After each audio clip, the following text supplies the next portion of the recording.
Before 1998, the Metal Gear franchise consisted of just 2 games in the 11 years since it began on the MSX2 computer platform, with the last one of those being released in 1990 only in Japan. In 1994, series creator Hideo Kojima began planning the 3rd official title, which was going to be released for the 3DO.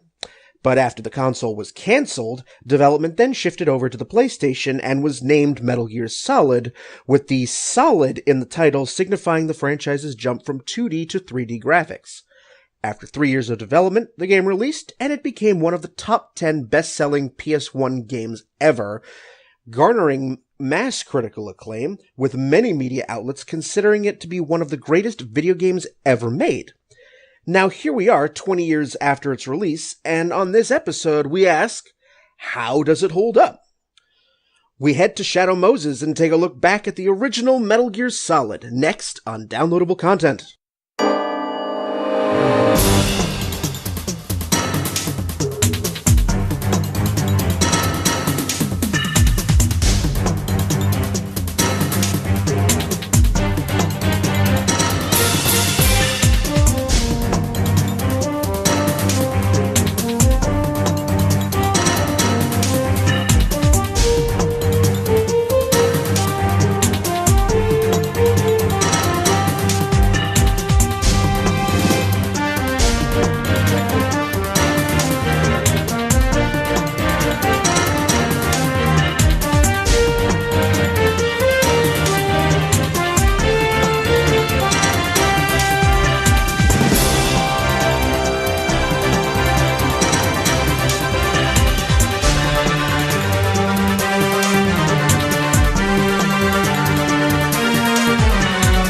Hello everyone, welcome to Downloadable Content. I am Brian, and with me we have, making his debut, Spencer. Hello. It is just Spencer. My co-host Ron is not on this episode. There's nobody else. It is just going to be a very, very sort of cozy episode. It's just going to be Spencer and I talking, digging into our childhoods here. Well, to be fair, I actually never played this game as a kid. So this was something that I actually played 3 Snake Eater first, and then played 1, 2, and to catch up, and then played 4 once 4 released. So you actually played this in chronological order. Yes. Game-wise. Yes, I did. You played the game, in the fictional chronology in order. So you came into this later, whereas I played this shortly after it launched. So that I was, 12, 13 years old when I played this and was utterly baffled, but but it had enough plot hooks for me to get really, really into the game. But yes, we're going to dive into the original Metal Gear Solid. And before we do that, however, just want to remind everyone out there that every single episode of Downloadable Content can be found on our website at dlcpodcast.com. You can also check out our recording schedule, our upcoming recordings. Take a look. Let us know if you want to be in on an episode by using the feedback button. You can also give us ideas for future episodes. We've done episodes for fan requests, so let us know. We're always looking for ideas. Let us know if you want to be in on an episode. So dlcpodcast.com, as well as iTunes, YouTube, Stitcher, and Google Play Music. So all of the different ways to get downloadable content into your ears, and I'll let you take that as you will.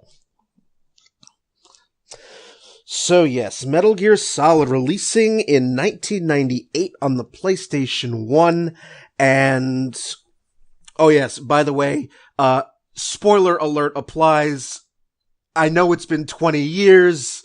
The statute of limitations on spoilers has long since been expired, but if you've never played this game and want to pick it up and you are that anal retentive about spoilers, even 2 decades after the game is released, you've been warned. So, and that's all you're gonna get. Don't come crying. I think it's safe to say that if these people who haven't played the game want to listen to this podcast, they're better off playing the game first and then listening to the podcast so they can enjoy all of what we're going to discuss instead of being thoroughly confused like anyone would be. The game's already confusing enough. If you listen to us talk about it, you will stumble into that pit of confusion and never get out of it. So it'll be like riding at the end of 2. Oh God,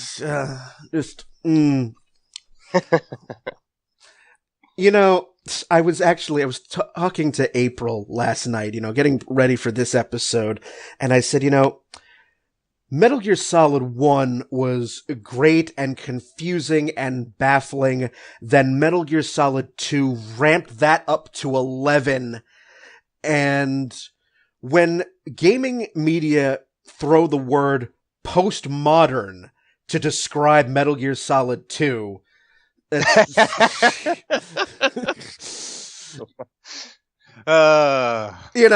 and if any of you out there have played Metal Gear Solid 2, you probably have a good idea exactly what we're talking about. Oh, but that's a whole nother discussion, and maybe a few bottles of Jack. Yeah. So, mm-hmm. But I'm actually pretty curious. So I played this as a kid. You came into this later, well after the series had been established. So, you came into it, at the start of the series chronology, which, in hindsight, maybe, I should have done because, again, you play the first game, you can pretty much follow along the story. I mean, that's just right from the get-go, right from the start of the game, obviously something's fishy. You're told by you have your radio support unit. So the first character you're introduced with is the Colonel. Yes. Not Colonel Sanders, sadly, but a Colonel nonetheless. No, you do not. The objective is not to find the 11 secret herbs and spices that make up Metal Gear. No, you're introduced to him, you're told that you have terrorists who have taken over this, supposedly civilian base, and they want $1 billion and the remains of Big Boss. Which for someone who's never, because I've never played the MSX, the original Metal Gear games, right? So you hear that and you're like, who is Big Boss? Because if you played those first 2 games, obviously that's an extremely significant character, but for Metal Gear Metal Gear Solid being basically for yourself being one of the first games you're playing in the series, if not the first. You're going to be like, Big Boss? Who's Big Boss? Why is that is that the president or, some code name or, you're not really sure. So I like how it gives you that mystery and intrigue because obviously most people in your age bracket will have not had the opportunity, at least an American, to have played either of the first 2 Metal Gear games because that's, you didn't, the first one was never released in America and the second one was poorly remade for American audiences and was basically not even remotely close to what the actual gameplay was for the. Yeah, I mean, the first Metal Gear game, came out in 1987 on the MSX2 and then later got ported over to the ported over to the NES, and the only thing that the only thing I ever remembered about this game was that it has the infamous first line from the guard, "I feel asleep." I mean, that's all I know of the first Metal Gear game, and also for the fact that Hideo Kojima modeled Snake after Kurt Russell. Yeah. Mm-hmm. That's who we had in mind for this. But yeah, so right away in the opening cinematic, you're told that the terrorists want the $1 billion and the remains of Big Boss. And immediately, plot hook, who's Big Boss? And you also are told that if their demands are not met within 24 hours, they're going to launch a nuclear strike. So we raise the stakes immediately. You don't even have time to get settled into the game. It's oh, this is like very serious business right out of the gate. And also you find out that Snake has been pulled out of retirement. So, yes, yeah, yep. It's interesting because there's actually some interviews of Snake before the mission that you can access in the menus somewhere on the discs. I forget exactly how, but it's not obvious. So like most of the time, like when you play the game for the first time, you're not going to have seen those scenes, and those scenes give you a lot of detailed background on like Snake and what Snake was doing, and are ironically would be very helpful to have watched before you start the game, but most people will have not watched those before they start the game, so they don't know anything about it. Yeah, there's a setting. One of the options I think is called briefing. That's what it is. In the menu, and yeah, you're absolutely right. Most people are like, no, I start game. And it was only after I beat the game, I remember, I'm like, oh, what's this briefing thing? And you get so much more background. It's like an entire, it's like 25, 30 minutes of information you're given, and it's all like actual useful, like detailed background information on like a lot of the stuff that you're about to be like just thrown heads first into. And yeah, so I wonder how many of us, beat the game and went, damn it! If only. Probably most people, to be honest, because like I did. When I watch people play this on Twitch, and like one specific channel I watch, and like they'll show those briefings, and like you'll just get like the chat just is so confused. They're like, "What? What is this? I've never seen this before. I played this game 100 times and I never seen that." Like, it's so funny how like all that really useful knowledge is like tucked away in the menu. Yep. So, you get the background information if you go, and also, you're being told all this while Snake is just, casually infiltrating this base. Yet, it's been taken over by, rogue members of Foxhound, and there's a lot of name dropping in this early, like in the first 10-minute intro here. You get the names, you're told your objectives are to save DARPA Chief Donald Anderson, Arms Tech President Kenneth Baker. You're also told that you have to find out if the terrorists have the actual capability to launch a nuclear strike. So you're given those 3 starting objectives, but you're also told that you have to find all of your own weapons. Everything is on site. So you start off with nothing. And except cigarettes. For anyone who, is used to the games of that era, to like start with absolutely nothing in a shooter is so confusing, because you're like, wait, what? Like, I thought I was going to be shooting people. And right off the bat, the game's like, this is not a shooter. Like, for anyone who thinks that this is going to be just like mowing people down, like typical kind of like just blasting dudes away, like, nope, this is not that kind of war game. No, I mean, it's very quickly you learn that you have to stealth your way through. You cannot brute force your way through this. I mean, eventually, later on in the game, once you have all these high-powered weapons, you can. It does eventually reach a point where you are so overpowered that it's like, fine, yeah, let a guard see me, I've got a stinger. Yeah, exactly, yep.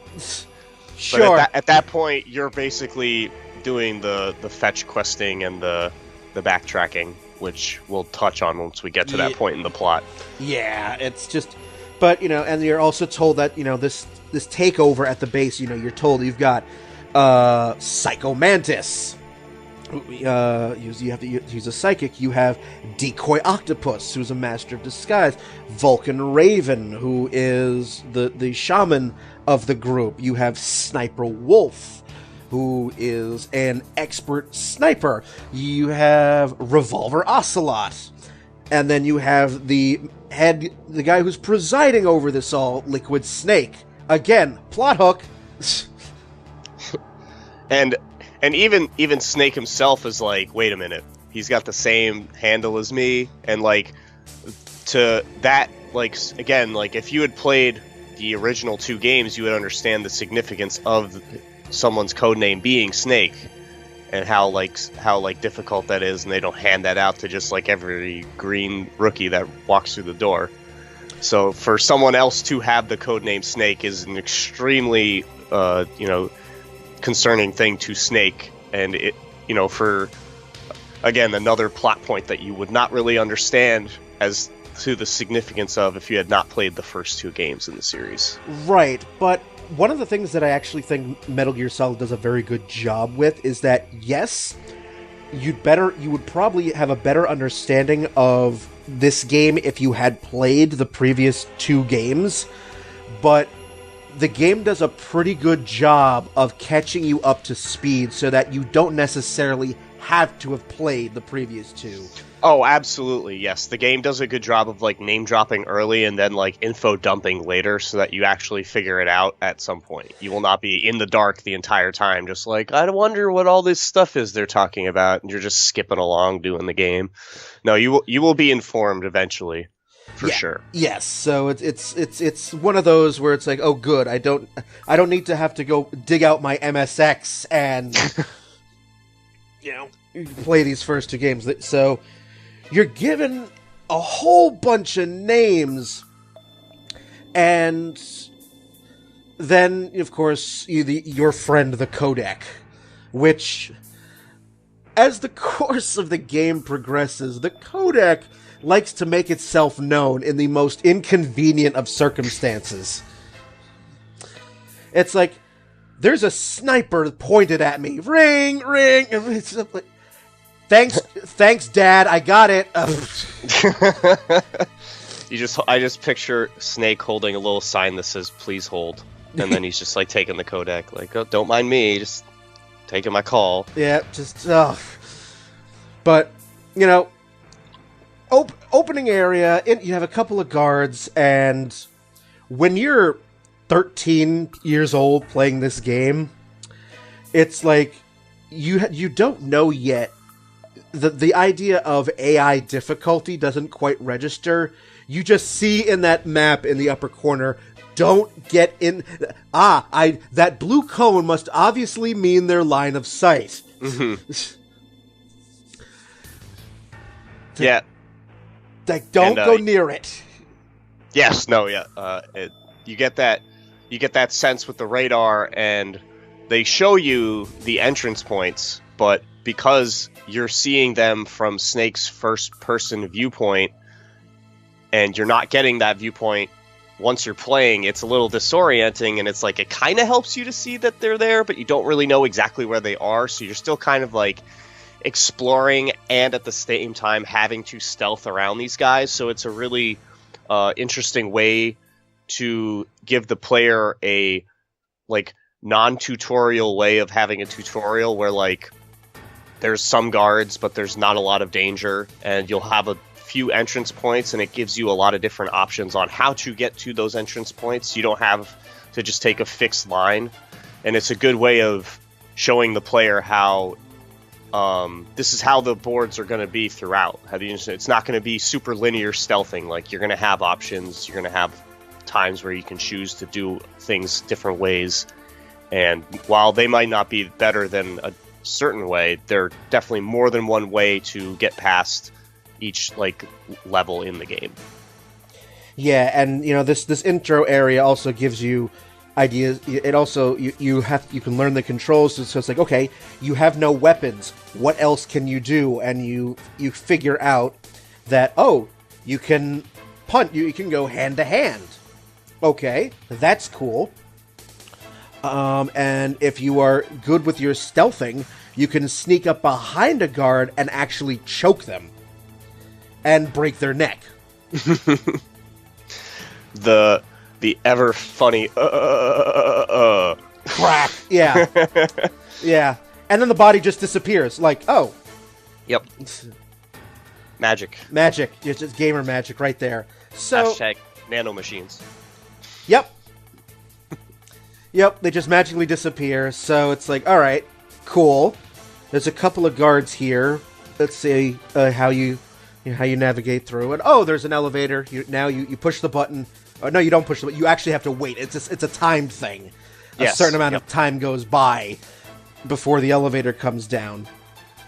Because as you're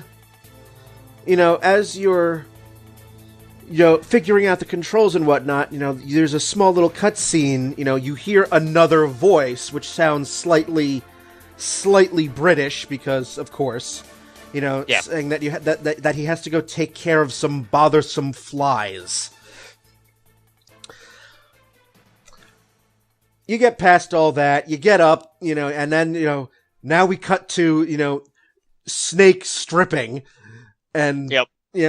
De-suiting, as you will. Yeah, he's taking off his scuba stuff, and then, there's the title, Metal Gear Solid. Yep, roll credits, we got it. That's it. It's over. There's the shot. They did it, boys. They did it. Mission success. We can wrap this up, go home, we're good. Game's over. You just got a 30-minute tech demo. Congratulations.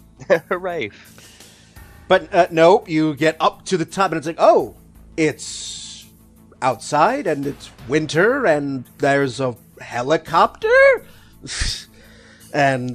not only winter, it's a blizzard. Yeah. It is, you can't really see that well beyond the, beyond your vision of the base itself. It's almost like Silent Hill in that sense, where they use the snowstorm to kind of hide the fact that there's really nothing else there. Yes. I mean, that effect gets more pronounced in the remake, The Twin Snakes. But, yeah, but, more conversation, because early on in the game, there is so much info dumping. You get so much. It's like, you can't go 3 steps without, Grandfather Campbell, going on about, something or other. But you also get introduced to a few of your other radio support group. You get Dr. Naomi Hunter. And you are introduced to Mei Ling, who is there as who's recording your mission data. And serves really no purpose other than to spew out quotes and save your game. And to be awfully cute. Yes. She is adorable. Yep. And she's pretty much Snake's, flirting board as well. He seems to flirt with her the most out of anybody in the game. Yeah, we have to get that "Oh Japan" element in there. It's yep. If it's not there, then is it really a Japanese video game? Is it really a Konami game? I mean, I really... But yes, it's there, and I think, having replayed this game again in preparation for this episode, I'm just like, at the end of it all, it's like, oh, Mei Ling is the only character really to get out of this unscathed. But anyway, oh no, and Natasha. Yeah, I was gonna say Natasha as well. Pretty much, is all right at the end of this game. At the end of the game, but you get introduced to some of those, and you get Mei Ling gets you get a breakdown of how your radar works, and all right, fine. There's a few entrances on how to get inside the base. There's some vents, but this is all after you see this helicopter take off. It's like, oh, what's a Russian helicopter doing here? And you find out that Liquid is probably going to take care of a deliberate diversion, which Campbell has informed you about. Yes, a couple of F-16s are sent to take care of the terrorists, when really they are just sent to get cannon foddered. Yeah, they're essentially to get cannon fodder. They're there so that they can provide enough of a distraction for Snake to get in. So, I think everyone who played this game the first time made the same rookie mistake. If they weren't caught by the guards, they were caught by the security camera. Oh yeah, absolutely. And that's like the first time at least for me, when I got into combat, and it was just like, oh, radar doesn't work anymore. Fuck. Yes, yeah, that makes it, because you're thinking oh, this will be easy. I can trick this guy, and then if this guy sees me, then I can just watch him and watch which way he goes. And it's like, oh, actually, no, you can't do that at all. a nice little extra layer of difficulty that adds to punish you even more if you try to engage in any combat whatsoever. Yeah, because suddenly the amount of guards on the scene, like, quadruple. Like, you have... And again, you have no gun. Yes. While there is a gun in that area, it's not very easily accessible. You have to get around both guards to really get to it effectively, and you have to also avoid the spotlights if you're going to take the quickest route to get to it. So it's for someone playing the game the first time, that's a very dangerous route to take when you don't know where anything is. I mean, obviously, once you play the game again and you know that that's where the gun is, that's the first thing you get to. But most people will probably take a right and go all the way around and wrap around that way because, you know, you only have to deal with the one guard and there's nothing else visually there on that side that you could see. But then, like you said, we'll normally get clipped by that security camera that you don't see. Yep, and so it's like, oh fuck, you trip the alarm, and it's like, okay.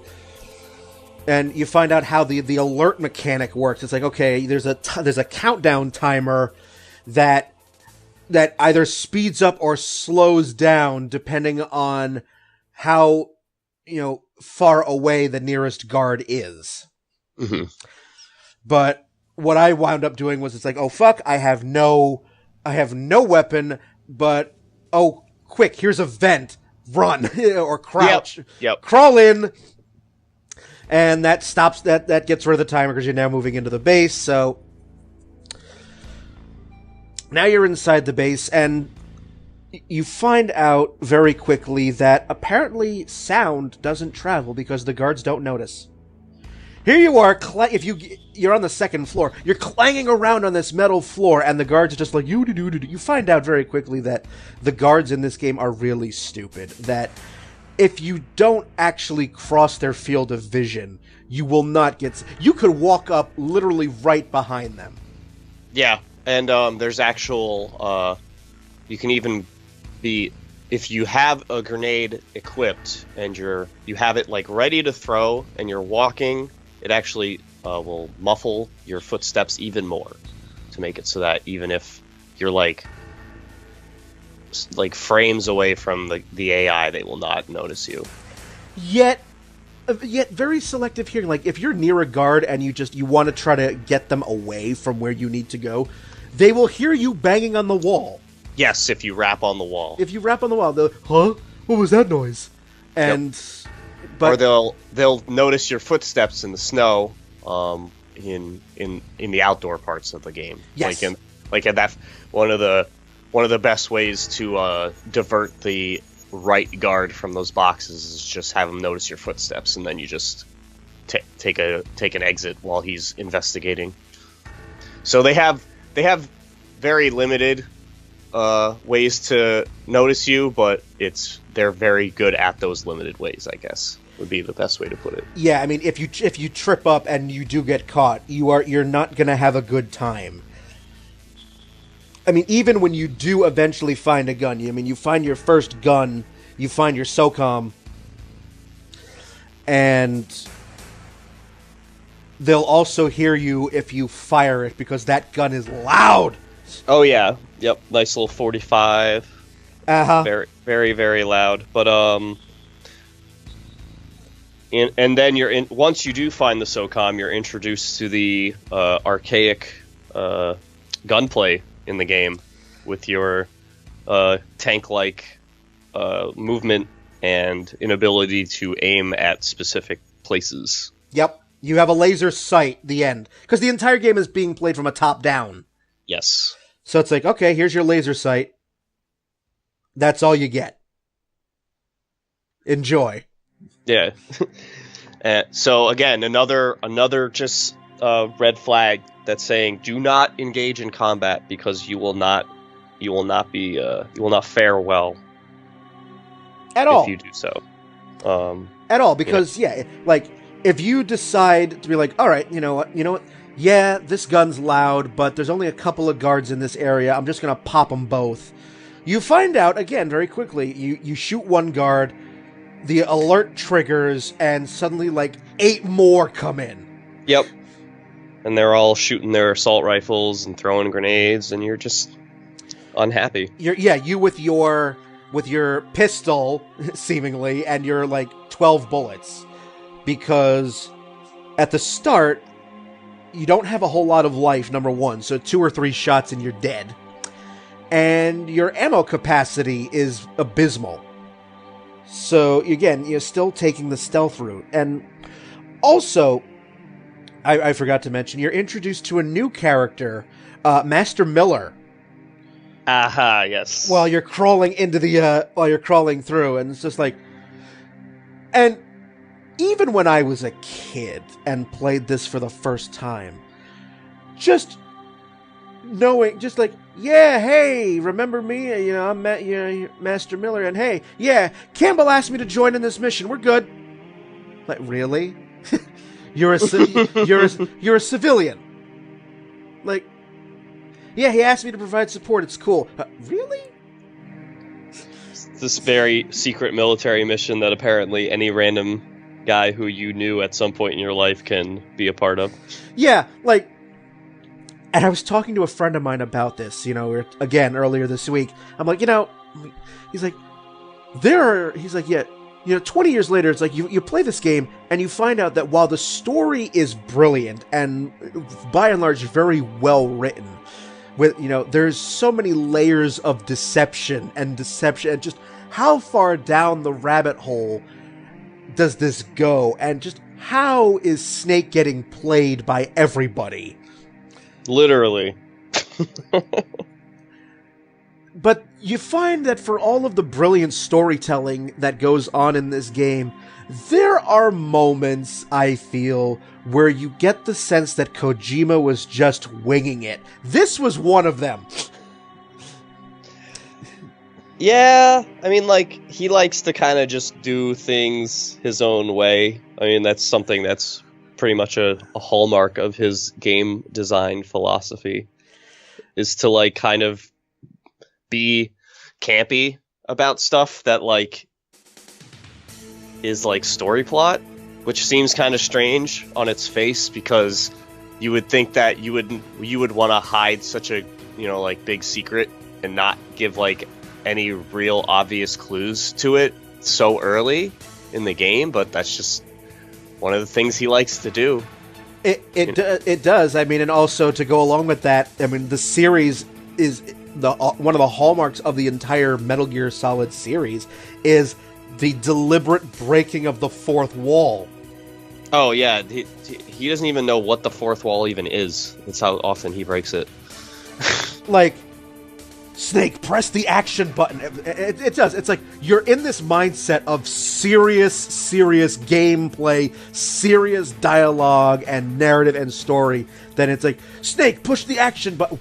It breaks you for a second, just because that's not, instead of Snake run and hide, it's Snake push the action button or. Mm-hmm. Yeah, I always thought it was an interesting way of getting around a tutorial by having the tutorial be basically part of the codec conversations where yes. and you can get more of that when you make more codec calls, non-required codec calls. If you're just making calls, each character that you call will have just straight up tutorial dialogue where they'll explain to you how to do certain things or use certain items or whatever it is. If you're in an area that has something that you need to investigate or use, they'll tell you how to do that too. Yep. But yeah, this was just one of those moments with Master Miller that I'm just the game has already established, if you're probably an hour into the game at this point, if that, but the game really goes out of its way to tell you very early that this is a secret, super ooper top secret black ops mission. No one knows this anything. But then he's like, hey, remember me, your old chum. Campbell asked me to come on. We're good. Just okay. This doesn't feel right, but okay. Yeah, there's definitely suspicion, but not enough focused suspicion to really understand the plot at this point. Like, you have no idea what's coming. But you definitely are like, okay. Because like you said, he's introduced after everyone else is. Because you talk to Nastasha, you talk to Mei Ling, you talk to Naomi, all before you enter the actual base. But then like, oh, and by the way, here's another guy who's your master. Like, oh, cool. All right, I guess, sure. But all right. So you stealth your way through, and you get down to the prison cells, which again you find out, and again they're locked by key card. So it's like, okay, can't get into those. How do we get into the prison cells? Oh, yay, another air duct. That's a thing. Yep, the many and always frequent air duct that are large enough to carry a human being. Always. Every one of them, because you just need that large of an air duct.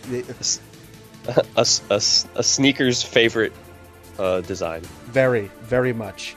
Apparently, they all are designed by former spies who feel bad. Yep.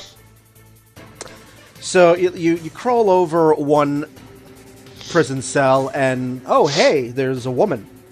Definitely not the DARPA chief. Move on, but up cutscene. She might be important. Move on, and hey, there's the DARPA chief, and exposition dump. Yes. Oh, quite the dump. You get a lot of information, and it's very confusing because of the way he's questioning you. You definitely come off like, I don't know how to say it exactly, but like he seems like he knows less than he gives off, and that's just more quality scripting and storytelling to like make you feel uncomfortable about it. Like, you don't suspect anything's wrong until he actually croaks, but like, I don't know, the whole conversation, it just seems off to me whenever I like watch that cutscene. I'm always like it doesn't feel like he's 100% like captured the way he's questioning you. In hindsight, I definitely picked that up. On the first playthrough, no idea. Just because you were coming into this having already played 3. Yes. So so I mean, at that point, I even know who he actually is in the actual canon of the whole series. So I understand that this guy's extremely significant, and him acting like that was kind of like throw off for me. So I kind of had an idea something was weird. Yeah. So I mean, going into this for the first time, I'm watching this, and I'm just like, all right, yes, expo dump, good, okay. We have, and you get the infamous Metal Gear. The constant and frequent Snake question, just asking a question based off of something someone just said, just like taking part of their sentence and turning it into a question, and that's his response. Okay, I have to rant for this just for a minute, because of all of the tropes that we get in America from games made in Japan, this particular one of all of them is the most infuriating for me. Like, I have played countless RPGs. I can deal mostly with the Deus Ex Machina that they love to abuse. I can handle the female characters have way higher defense the less clothing they have. But this pattern of dialogue where a character repeats what the last character just said, but in the form of a question. Metal Gear! Infuriates me, because that to normal, at least in this part of the world, that's not how we normally conduct a conversation. Not really, no. Not really. So it'd be like, so it'd just be like for like what I just said. I'd be like, yeah, this isn't the way we normally conduct a conversation, and then you would say, a conversation, and just as if like it was like the most weird thing for you to say that sentence, and then like no, it's normal. There's no need to question that statement at all. That statement at all, just exactly. And when I was 14, I didn't mind this so much, but playing it again almost 20 years later. 20 years later. I mean, just going through this game, and the last time I had played this game was 7 or 8 years ago when I played this game for April. So I'm like, oh yeah, this is why I haven't picked it up in that long. And I know that obviously you can skip the dialogue. But these games are like movies that have like parts that you can play. So like skipping dialogue is like kind of defeating the purpose. Yeah, and basically if you skip cutscenes and skip codec conversations, the entire narrative you lose it. Yeah. Not to mention there's a lot of actual like it tells you where to go next and stuff, so like you can't really in a first playthrough, skipping any of this dialogue can cause you to just get lost and have no idea what to do next. Yeah, so that method of dialogue, and this happens all the time in this game. This happens so frequently that it was just like, I want to stuff coffee grounds into my ears. And then they did that again in Metal Gear Solid 2 and made it worse. Oh yeah, no, I mean they pretty much make that a common trope of the series. I think they even do it in the original 2 games, from what I see. I mean, obviously those games are translated so poorly that like you can't even really complain about any specific dialogue in the game. But yeah, and it's also in text, which is somehow easier to take than audio. Right. Yes. But yeah, no, that I haven't played the entire series, but out of all the games I played, there's very, very similar dialogue in every single one of them, so it's not something that ever gets corrected. But yeah, it's this particular trope that for me is the reason why I rarely play these games now, because it just pisses me off so badly that it's just like, all right, fuck this. Fuck this. They can launch the nuke. I don't care. Just stop talking like that. So, okay, I feel better. That aside, okay, so you get this whole thing with the DARPA chief, and then and he suddenly just drops dead. 'Cause that ain't suspicious. No, not at all. I mean, especially the way he dies too. Like he's like very clearly like having a heart attack, which makes absolutely no sense. Yeah, and is at all. Ultra suspicious. You're just like, what? Why are you dying right now? Stop it. Yes, stop it. I mean, yes, you gave me a good chunk of what I needed to know, but stop it. Stop right now.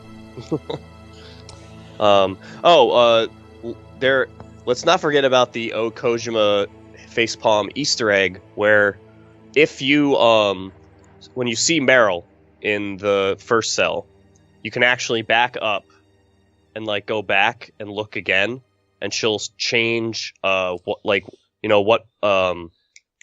workout position she's using, and the more times you do it, she'll like start losing her clothes and just be working out in her underwear and like just a like tank top, and just doing like random like workout routines. So like just a random Kojima facepalm Easter egg, something that's right. I forgot about that. That's something you can very easily miss because you're looking for the DARPA chief. He's in the next cell. You just kind of see a girl that you don't really know anything about at that point, and you just kind of keep going on. But yeah, the next time you play the game, just you can check that out. Yeah. It's a good facepalm moment. It's a good facepalm moment. I mean, the game does have a drop of sexism in it, just a drop, a touch. Yeah, it's there. Meryl's ass becoming a plot point. It's a thing. So he dies. There's a whole lot of panic dialogue from Snake, and you get the first real moment that Snake is not being. Snake really at this point this is where he starts to suspect that he's not being given the full story, especially with the way that Naomi reacts. Like, because Naomi, the Colonel tries to play up a good, like, I don't know what the hell just happened, but Naomi doesn't seem as... She's super nonchalant about this guy randomly dying of a heart attack in the middle of this. Yeah. Like, ho-hum. Just the old dude dying being old. These things happen. These things happen, so... And you're just like, question marks over your head meme. Basically. You get out of the cell, you're given a key card, and, oh, wait a minute. You get, you are taken by surprise. You have this girl who is pointing an assault rifle in your face. And, it's not a stretch of the imagination to know that this was the girl immediately next door. And Snake goes on about how, you've never killed anyone before. You're shaking, your eyes, you're nervous.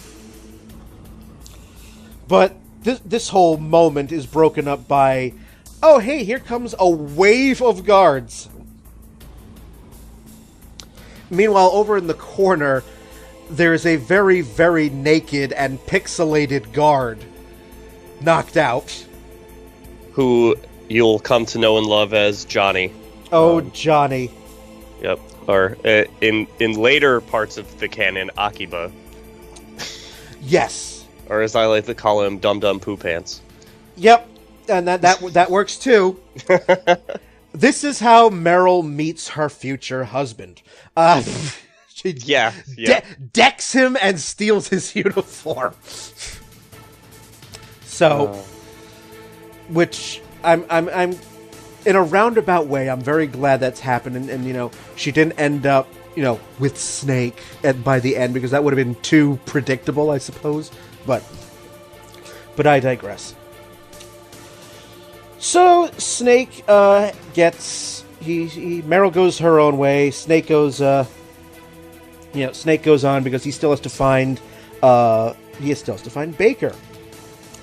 And in a wonderful moment of fourth wall breaking again, it's just like, yeah, some of the you find you overhear a conversation that so the entrances to where Baker's being held are they've been blocked off, but we didn't have time to paint, so look for the areas where the walls are a different color. Thanks, Napoleon. But it's not without its difficulties, because you get down into the armory, and this happened to me. You're walking along, because the first time there are no guards in this area. There's no security cameras either. Yeah, no, it's completely empty. It's completely empty. There are 6 rooms. All of them need to have some manner of keycard to open, so some of them can be opened with your level 1 keycard, which is good, because one of them contains the C4 that you need to blow open the walls with. But you're walking, you look at your map, and you go, okay, there's no guards here. Great, I can just go through. But suddenly you fall through the floor and you're dead. Yeah, the old trapdoor floor. Because, I mean, you don't have a detect traps ability. It's just you're walking and then suddenly you hear this click and dead. Instant, like, who puts trapdoors in an armory? Like, they knew you were coming. They knew you were coming. So they just made holes in the floor really quickly. Very, very quickly. That apparently must have some manner of death at the bottom. Maybe spikes or something, or I don't know. You just fall all the way into the center of the earth. That's it. You're done. It's over. And even in not only do they okay, fine, you die and you go, okay, fine, There are traps in the floors. Okay. Let's walk along the sides of the floors here to avoid the traps. Great. Okay. All right, good. I can get into this room. Oh, look, there's C4. Clit, dead, fall through the floor. Like, what? Yep. And then, like, the other rooms that you can't access yet, but the other rooms have, like, laser traps and cameras in the rooms. Like, it's you know, one of the trolliest armories ever created. Like, what the hell sort of funhouse is this? Yeah, the guy who developed the Resident Evil mansion, you know, had a side hobby of developing this armory, apparently. Yep. All right. After all of this bullshit, you get to Baker, but it's like, oh, there's a ton of wires hooked up to this guy.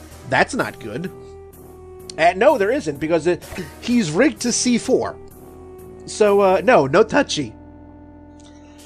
And then you get the entrance of Revolver Ocelot. Old man gunslinger. Who, the way he talks about the cult single action army, it's like he's ready to fillet it. The beginning of the gun porn that you get throughout the series really starts in this one. Yes, it's just like he's like pouring out his soul over this gun, and I'm just like, oh, okay, all right. Just he's a big fan. All right, he's a big fan, and you know, they even go out of Kojima even went out of his way to make Revolver Ocelot look like, you know, your prototypical American Western cinema villain. Oh yeah, you know, like the long white hair, the handlebar mustache, the trench coat, yeah, the vest, and you know, draw, and you know, you get the fight. You know, he's got the gravelly voice. You know, like it's very heavy-handed for sure. Oh yeah.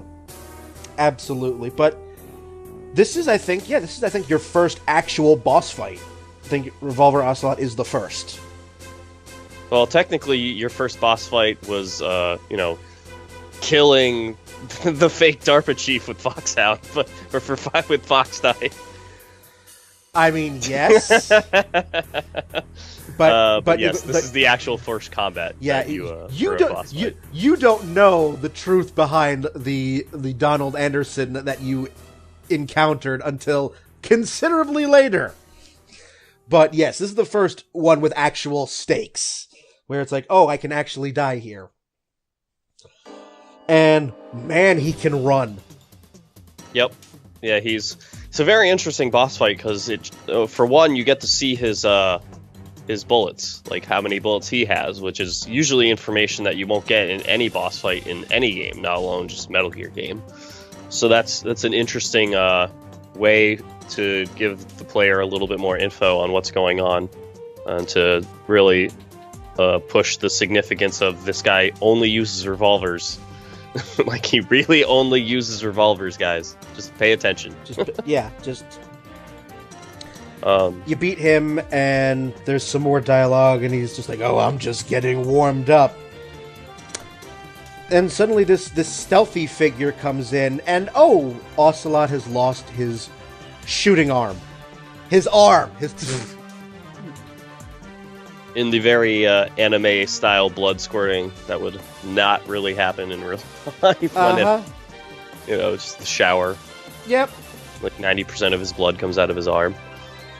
Yep. So, some dude with a sword just up, and there goes his arm, and Ocelot runs away, and you save Baker, and you get another gigantic expo dump.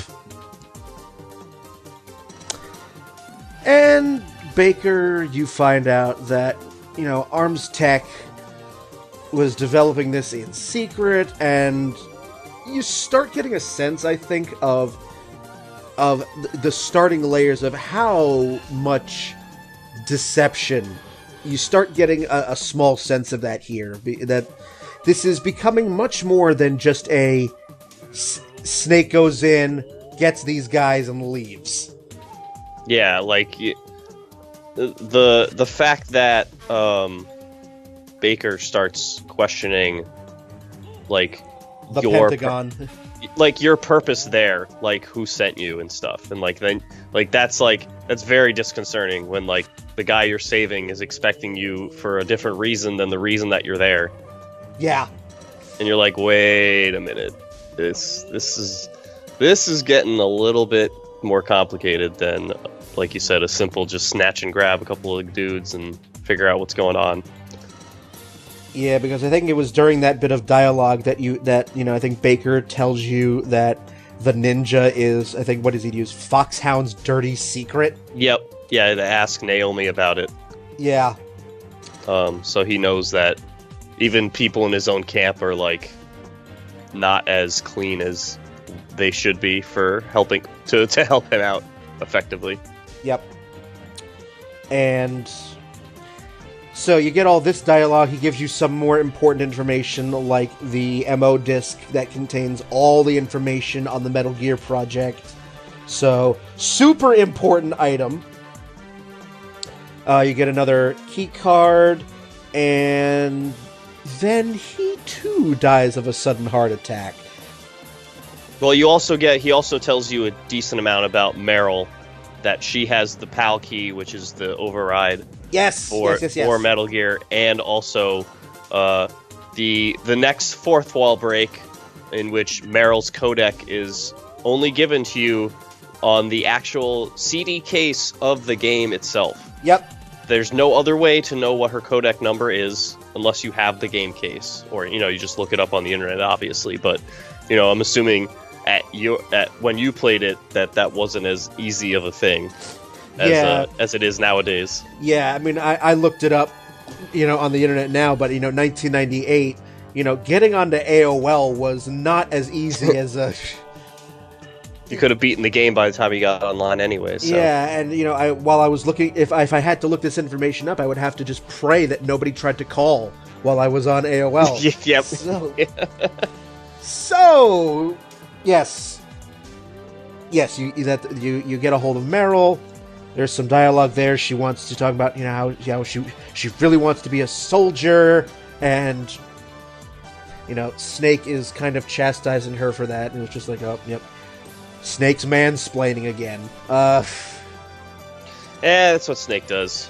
Always. And also, there's such an info dump. He also tells you about Hal Emmerich. Yep. About him, and yeah, that's where you have to go next. That's your next where you're going to, the next person you're going to save. Yep. So all that is in that info dump, and then Baker dies again. Same circumstances as the DARPA chief, and now the jig is really, really starting to. Snake is just like, okay. Once I could accept that it might have been like a freak accident, but the second time, especially since as Baker is dying, he's accusing the Pentagon, and so. When the guy dying is cursing the U.S. government for killing him, it adds an extra layer of suspicion to Snake. And now again, Campbell tries to play the surprised, and Snake's not having any of it. Naomi again. Like, oh, whatever. You see, people die. It happens. Shut up. Yep, shut up. Play. Go find the doctor. All right, sure, fine, whatever. So yeah, you do all that. Now it's like you go back to the armory because now you have a higher level key card. You can get to some of these other doors. And wait a minute, where'd these guards come from? And why aren't they tripping the trapdoors? Why is it still just me? Key to exact Snake's weight. Maybe, but it's just like, I'm like, wait a minute, there weren't guards here when I walked around the first time. But wait a minute, the trap, what? How are these not tripping the trap doors? But a fun little game you can play when you have C4 because the guards are so ridiculously stupid in this game. Oh, yeah, yep. I was able to sneak up behind one, put C4 on him, waited until the two guards were in close proximity to each other, and just detonated the C4. With both guards out, it doesn't trigger the alert. Yep, yeah, no. If you can kill all of them in one shot, then there's no one to be alerted. I mean, yes, a couple minutes later, a couple more guards come down the elevator to replace them. Yes, yeah. Yeah, which I thought was just so funny. Like, the game's like, oh, nope, we've got 2 dead guards, go out and... Not like, sound an alarm because 2 guards are dead, just, I guess they left. Let's get 2 more guys down there. Yep. They must have went on break. Yep. So I'm noticing that we're about to hit an hour. We should probably speed this up a little bit. That's alright. So, we are on our way to Dr. Emmerich's place. We go to Dr. Emmerich's office. We are introduced to Raven and Deep Throat. Yes, the infamous Deep Throat takes down Reagan and then is now here to, or not Reagan, Nixon. The other one. Nixon, yes, and is now here to save Snake from Claymore mines and M1 tanks. You know, and I know that you're, Deep Throat, who claims to be one of your fans, he tells you to go back, to go get a mine detector, but I did, and it wasn't really worth the effort. No, there's only 3 or 4 total claymores in that area, and I mean the mine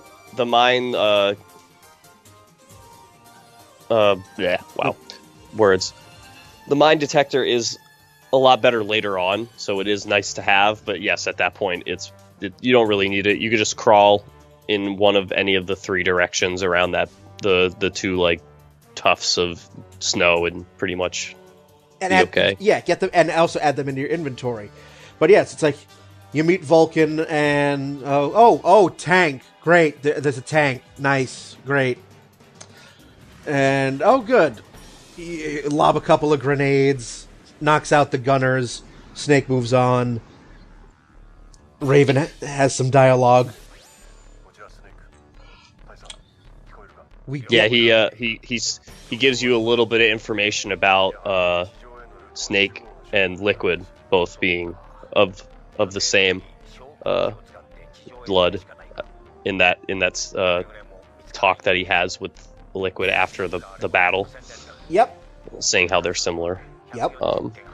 So you're starting to you get seeds of information as you keep going, but it's so sporadic in terms of what it's giving you that you can't piece much together at this point. A lot of stuff's going on behind the scenes that you have no clue about, but you're between the Deep Throat and this info dump that you get from Raven, that there is just a lot of stuff that you have no idea about right now. And hopefully this Hal guy will be able to give you some information on it. His introduction will never not be hilarious to me. Oh, well, yeah, of course. It's, in the lead up to his office, you find yourself in a hallway just covered with slain bodies. And this is your body horror part of the game, because there's blood everywhere, there's just bodies everywhere, and it's oh, this doesn't look pleasant. But no, yeah, it's pretty nasty in there. Get into his office, and there's the ninja again, and there's what appears to be Hal, and he's pissing himself, literally. Yep. He's having himself a good pee. He's having himself a good piss right there, and, the line of the game, really. It's when the confrontation between the ninja and Snake. He said, "This is like something out of one of my Japanese animes." Great bit of writing there. It's like is that an intentional fourth wall break, or did he not really realize what he was writing when he wrote it? or did Kojima think, oh, this is we have to translate this for Americans who don't know what Japanese animation is, so we have to be redundant and actually call them Japanese animes. I'm like, is there any other type of anime? I mean, is there Italian anime? Animes plural. I hope so. I really do.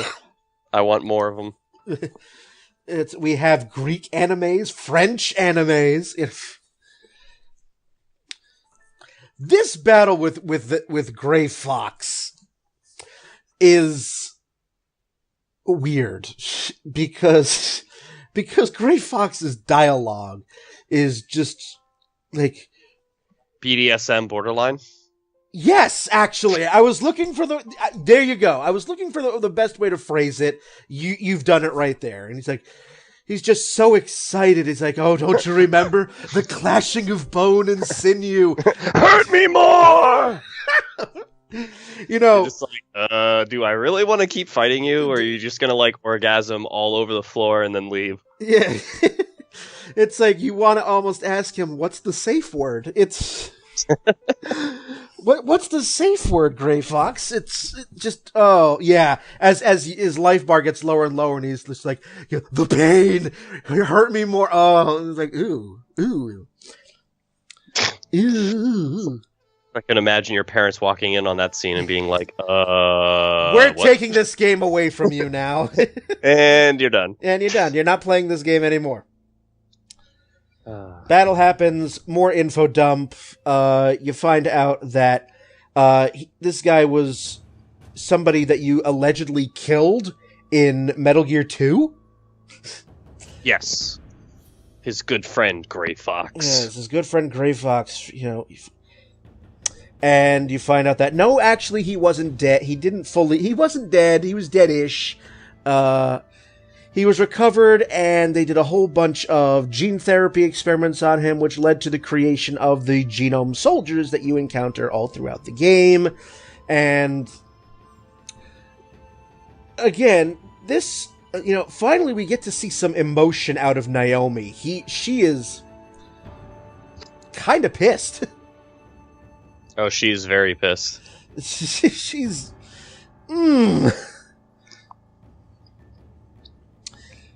And then we get, we get Hal out of the closet,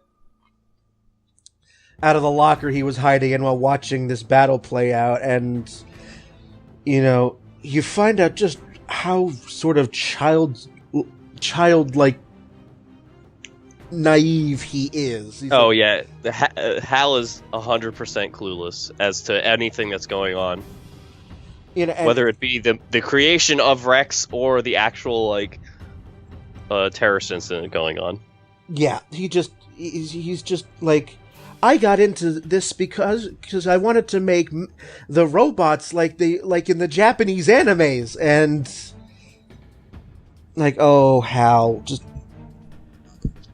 and he has a bit of an emotional breakdown because you find out that his entire family, his entire paternal line has been always somehow involved with nuclear weaponry. So Snake sort of just like, enough of this, feelings, and so get your dirty feelings off me. And my favorite part of that scene though is when he sort of like shakes Hal, expecting him to also spontaneously die. Yeah, he's like, wait, you're not dead yet? What's wrong with you? And Hal's just like, what are you doing? And Snake's just, nothing, I just... Why are you getting all touchy-feely all of a sudden? Yeah. It's like, just nothing, just no homo, and goes on from there. So now you're told that you have to go track down Meryl again. And you do. You find her pretty easily. And again... You're told that, how do you find Meryl? Because she's dressed up like all the other soldiers, and that has some lines about her ass. Yep. Because why not? Because why not? You find Meryl, and Meryl's like, okay, well, we will go this way. And then Mantis happens. He's another entirely different kettle of corpses. It's his character, and that boss battle is just fun to play. Oh, I mean, it's like one of the most iconic boss battles, like, period, because of just, like, not only his character and, like, the way that you fight him, but, like, the whole controller port thing, and, like, just the fact that you have to, like, for part of it, kind of fight Meryl without killing her, and you can't fight him. Like, there's so many very different variations of the fight that you have. It makes it just very, very fun, very engaging. And there's multiple ways to even beat him, so you're not limited to, like, one specific way. No, although he can, and I've done it accidentally, you can beat him without changing your controller port. Yeah, you basically miss him like 3 out of 4 shots, so you can kill him, but it just takes so long because you're basically just like missing all the time and like just ugh. You know, and you can also damage his. There are statues in the room with his masks on them, and if you damage the statues, it screws with him as well. Yep. But, you know, Meryl she gets taken over by Psycho Mantis, and yes, you have some moments where you have to knock Meryl out, and he's just like, no! And again, inconvenient codec call. Don't kill Meryl. Thank you, Dad. Are you sure? Thank you, Dad. I would have never figured that on my own, Campbell. Thanks. Yeah, thanks. Well, I mean, in the original Metal Gear Solid, you don't have any weapon that can tranquilize. It's not like the Twin Snakes where you have that option to knock him out instead of kill him. But, you know, you get that whole boss battle, and after that's all said and done, even though, you know, you have very, very creepy Meryl, you know, possessed Meryl demanding Snake make love to her. Yep. The naughty time. Uh-huh. Don't you like girls? one of my favorite lines for him. Yeah. Like, he's basically like, wait, what are you, gay? Yeah. But and you know, Meryl's gonna, you know, shoot her, you know, blow her brains out. Like, no, don't do that. And yes, that was funny. Just that whole bit of dialogue, just like, okay, and because of course Kojima was gonna go that route, you know, yes, somebody's mind has been taken over, so let's come on to the main hero here. Because why not? Mantis has a very creepy backstory, though. Oh yeah, yes, definitely like one of those like Law and Order SVU episodes. Where he's just, you know, he discovered that he had psychic powers when he was young, and his whole life he basically used them to kill people. You know, he like finds out that his dad hates him and then just like burns his entire village down as a reaction to that. Like, that's just, you know, natural, normal childhood. Yeah, just I mean Sephiroth did the same thing. Exactly, and look how that worked out for him. So, yeah, I mean, it can have some sort of effect. It's just the thing, the thing to do, I guess.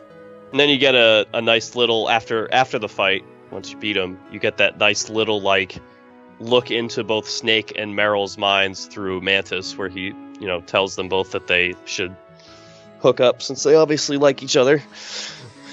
Yes, it's like, yeah.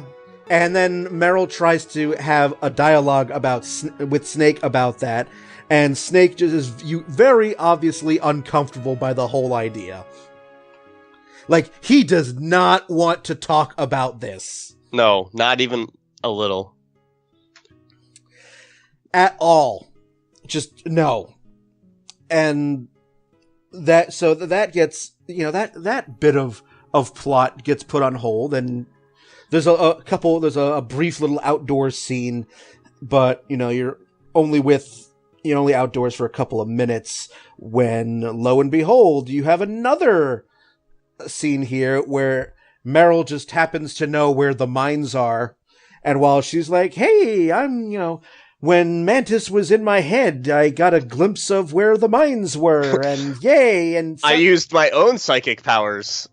Haha!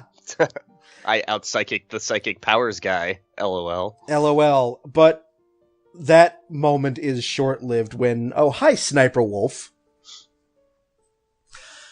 When Meryl... Yeah, she gets shot several times, and, again... Sniper Wolf is using a very obviously high-powered sniper rifle. Shouldn't Meryl have lost some limbs? Yeah, well, I like to think that they can't really show with the level of detail that they wanted to, that she was only really clipping her limbs versus shooting in the bones and stuff like that, and really trying to take her out, would be my guess. So there's all this dialogue of, you go on, I'm gonna, I said I wouldn't slow you down, and then, alright, you have to obviously deal with Sniper Wolf, you don't have a sniper rifle, so Dad Campbell comes back on again and says you need to get a sniper rifle. Thank you! Wow, I would have never guessed. I would have never guessed, because I'm just gonna run out into the open where there are mines and a sniper with an assault rifle. That's what I was gonna do. And then, thus begins the numerous and annoying backtracking quests in this game. Oh, the dear first God. Otacon sending you all the way back to basically the beginning of the game to get this sniper rifle, which is just horrible. Terrifying and sad all at the same time. Yeah. And the same time while you're doing this, Meryl is bleeding to death. Yeah. In the snow, which makes it even more ludicrous that you're doing this. It's and even Snake in the codec calls I gotta go all the way back there. You're just yeah, I agree, dude. I agree. Yeah. What the hell? When I was 14 playing this, it's oh no, Meryl, and I need to save her because that's what you do. I'm playing this again. I'm going, really? She's gonna bleed? The temperature is hypothermia right now. I'm in a full-on sneaking suit that is keeping me very well insulated and warm. Meryl is bleeding to death. Her blood is probably starting to freeze on the cement. Yeah, at least her wounds will heal quicker because her blood freezes against her skin. There you go. They're always thinking there. I mean, her being in a tank top's probably not great for her chances of surviving the hypothermia, though. But since I've beaten this game a few times, it's I never went back for the mine detector and the night vision goggles and all of that.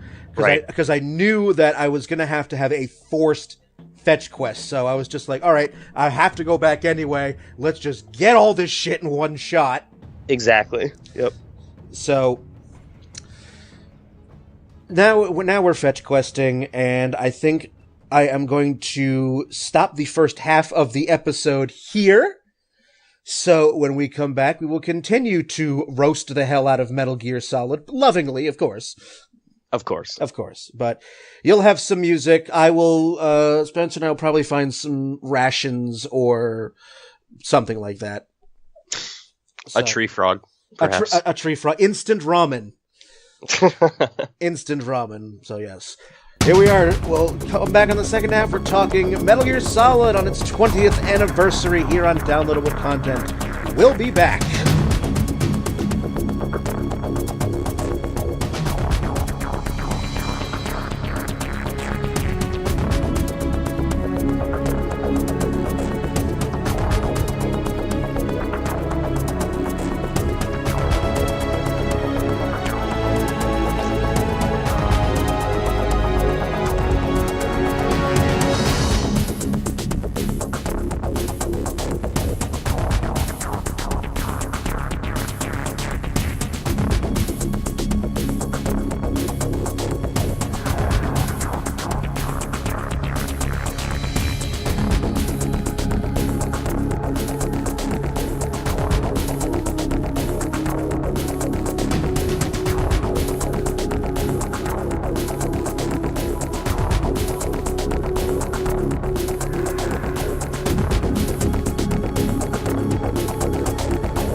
Welcome back to Downloadable Content, talking about Metal Gear Solid on its 20th anniversary. Spencer and I are still here.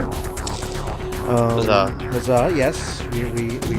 We are surviving in the frozen wasteland and, going, despite ridiculous codec conversations and being lied to by literally everyone we're talking to. Yeah, well, that's a hallmark of the entire goddamn franchise. Like, whether it's Snake or Raiden, you are getting so played by everybody. The fiddles are real. Yep. Everyone has their hands dirty in this. It's just a thing. It's horrible and wonderful at the same time. Yep. So we leave Meryl dying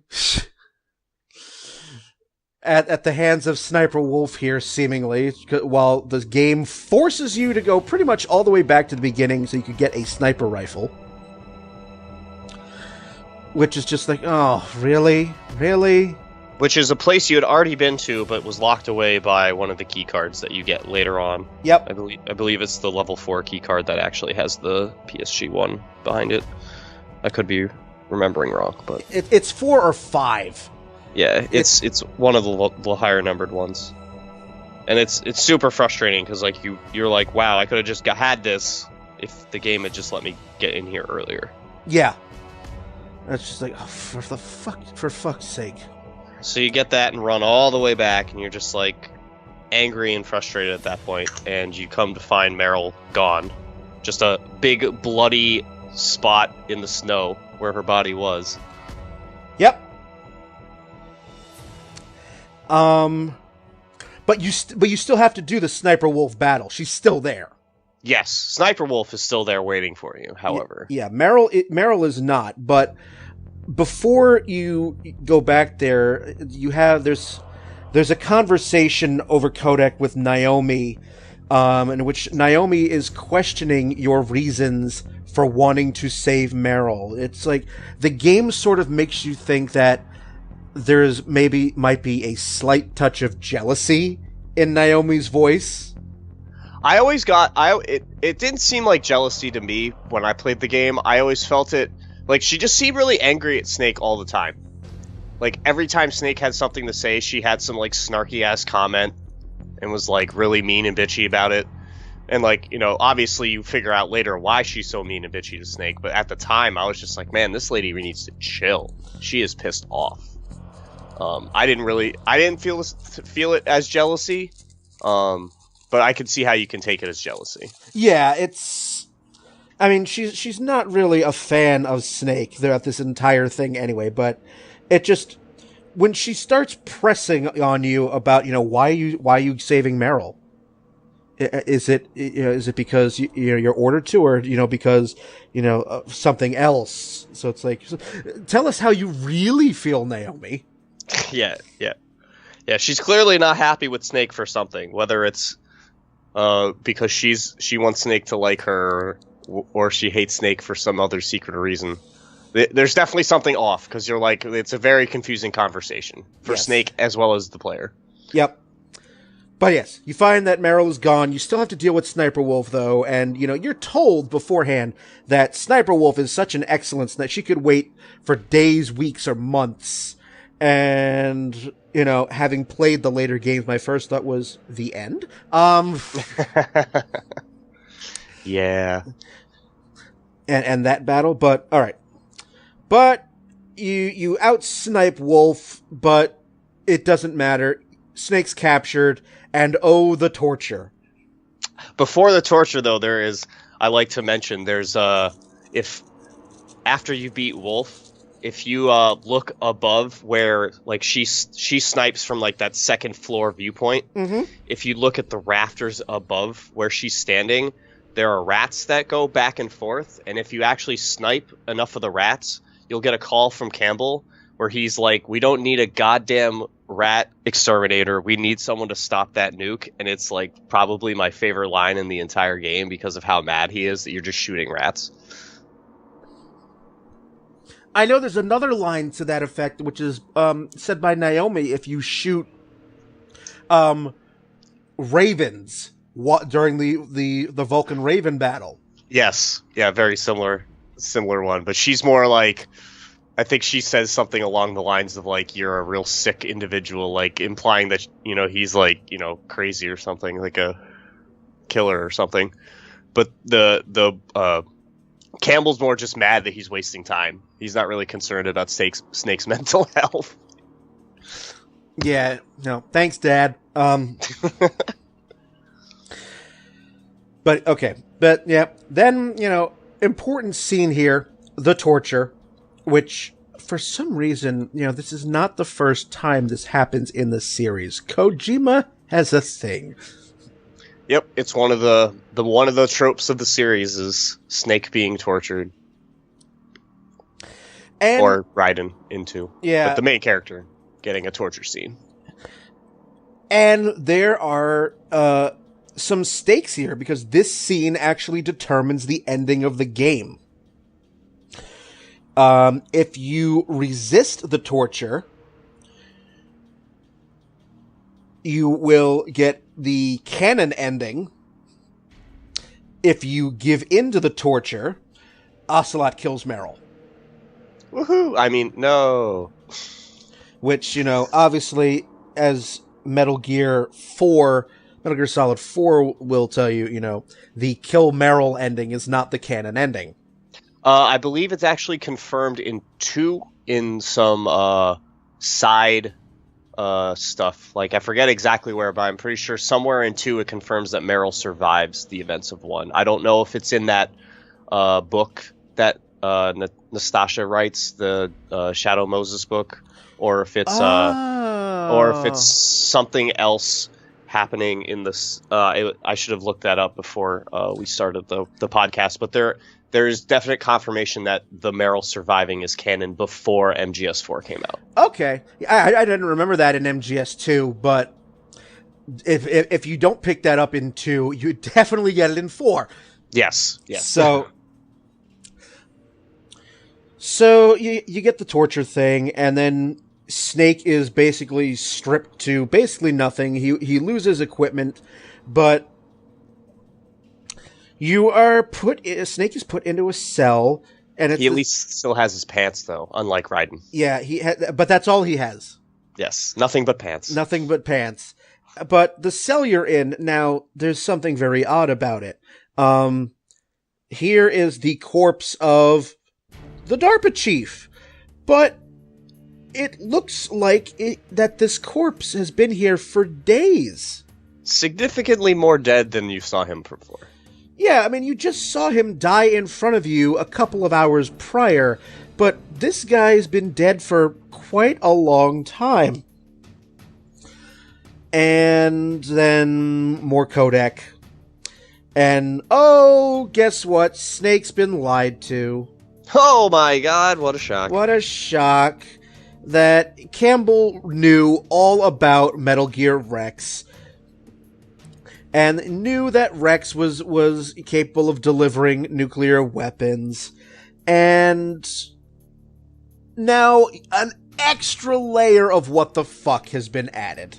Yes, because now you've got the government basically, like, in on all the nonsense, instead of what you thought before was that they were pretty much, that had nothing to do with them. Yep.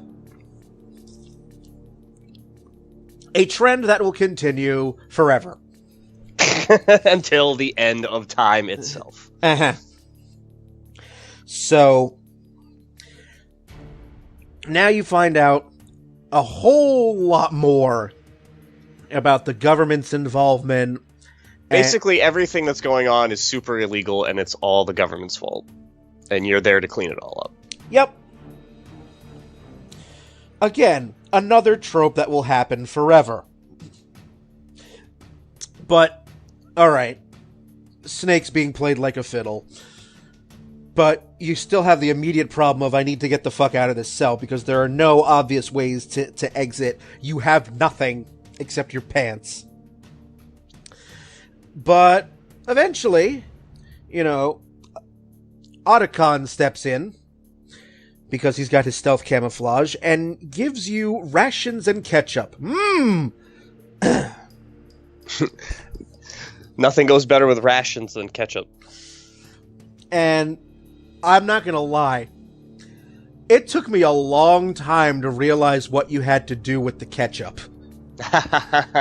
It took me... Yeah. I'm playing this game and I'm like, okay, I got rations and I have ketchup. I have no weapons. This corpse has been dead for days. I'm surprised Snake is not puking, because that smell must be awful. Or then again, Nanomachines has turned off Snake's nose. I don't know. But it took me so long. I'm just standing there for like 20 minutes like, what the fuck do I do with this?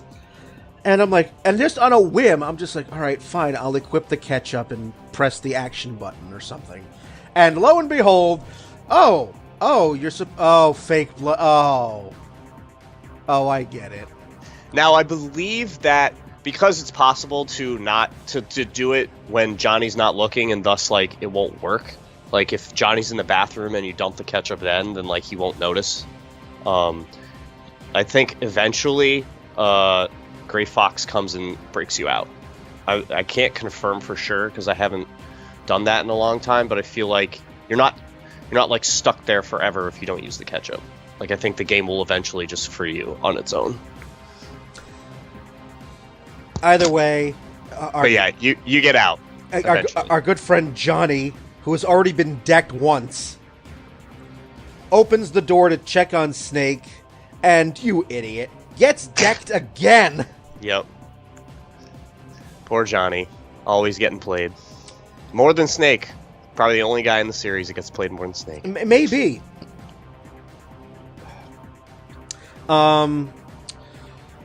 You get out, you get your equipment, and now you're, you encounter Liquid, who is flying that helicopter you saw at the beginning of the game again. Shoots a bridge down, but Snake's like, aha, here's a rope. Another awful translation line, because if you have the rope before the scene starts, then he'll be like, oh man, I really wish I had some rope. Alright, I guess I'll use that rope I just found. Because, like most of the, like if you miss the rope, then you can just go back and grab it, and the scene will be like, oh man, if I only had some rope, I could get down this wall. But then if you have the rope and have already grabbed it, then he'll just say both lines in succession, and it sounds absolutely ridiculous. Yeah, event triggers. But, you go down, and because Otacon, I think, tells you that the elevator isn't working. So you get on the elevator, and Otacon comes on in a moment of brilliance. Says, the elevator started working again, and I didn't even fix it. And then he tells Snake that, he's like, he actually is like, I forgot to tell you something that was important. There were 5 prototype stealth camouflage suits. I wanted to get one for you, but when I went back to the lab, they were gone.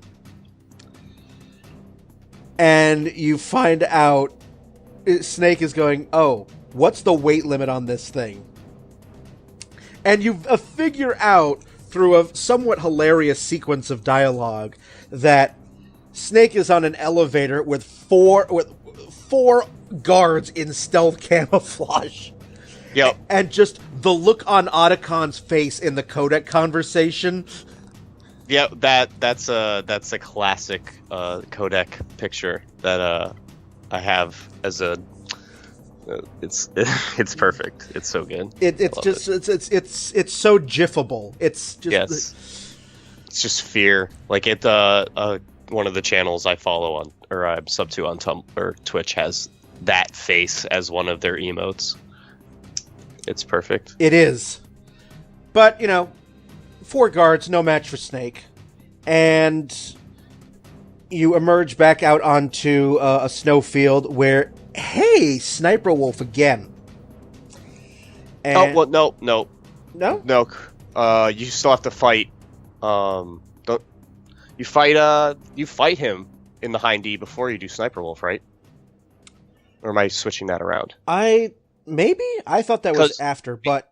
because you go down the one communication tower because you couldn't cross the communication tower bridge that was iced over. Right. So you have to go to the top, rope down, and then go to the other side of the tower, and then go up to the ceiling, like the roof. Yes, you're and then right. you fight. Yeah, because I remember it because after you fight, you fight Liquid on the roof with the stinger, and it's the typical air fight that you get in the Metal Gear franchise for the most part. I think only 3 is the only one that doesn't have a fight where Snake fights against some sort of aircraft. Yeah, I forgot about that battle because that battle adds nothing to the story. It's very like you said, it's just there. It's a fun battle because you get the you get to just use the stinger and get there's you have to avoid, and you're still sneaking, but at the same time it's probably the biggest action fight that you get in the game. Yep. Because of the fact that there's explosions and all this stuff, so it's definitely fun. But yeah, you don't get there's not much story. You just get Liquid kind of just taunting Snake the entire time. Yeah, I mean and that's the thing with not just this game but the entire series in general.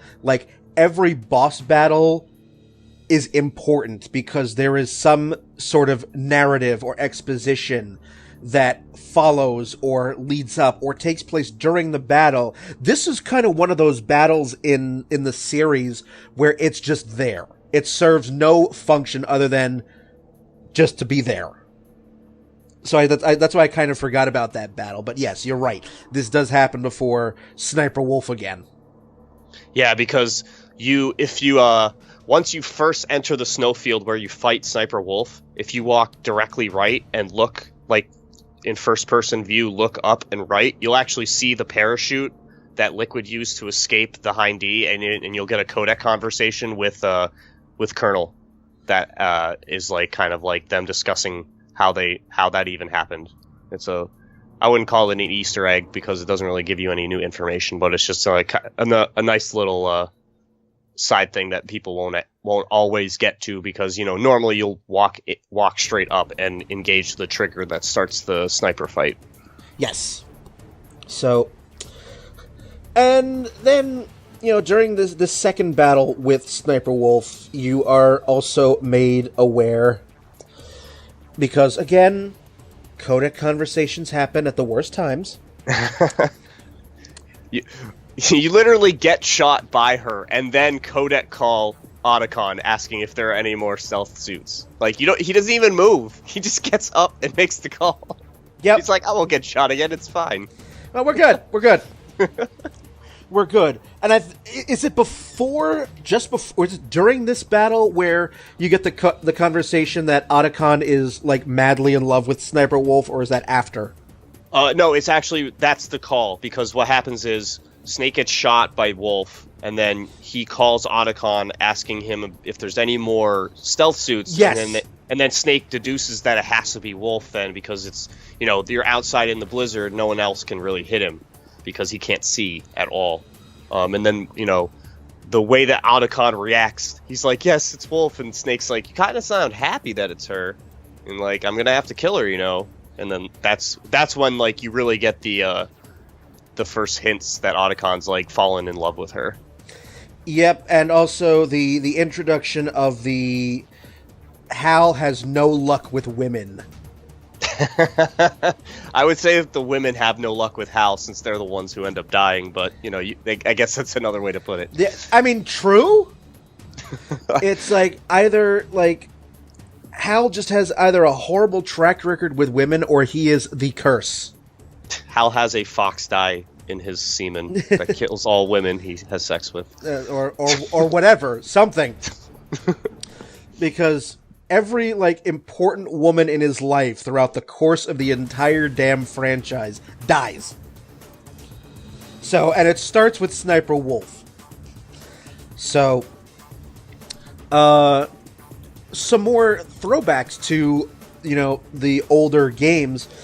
While Sniper Wolf is dying, she mentions how she grew up and she was taken away from the battlefield by a man named Saladin, who is Big Boss. and, Snake grants her a very quick death. Otacon is in floods of tears, and that's the end of Disc 1.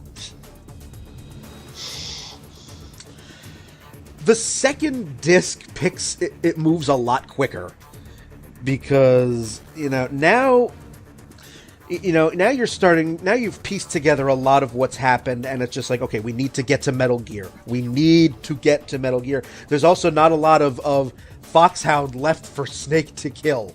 Exactly, yeah. He, three down, three to go, basically. So Snake gets to the control room where Rex is, and you have the second battle with Vulcan Raven. This battle I thought was a lot of fun, because Raven is armed with a Gatling gun. Yes, very Terminator 2. Very Terminator 2, and this is where you get if you hadn't deduced it by now, this battle, Raven, after Raven is defeated, Raven reveals that the DARPA chief that Snake actually saw way back in the start of the game was Decoy Octopus.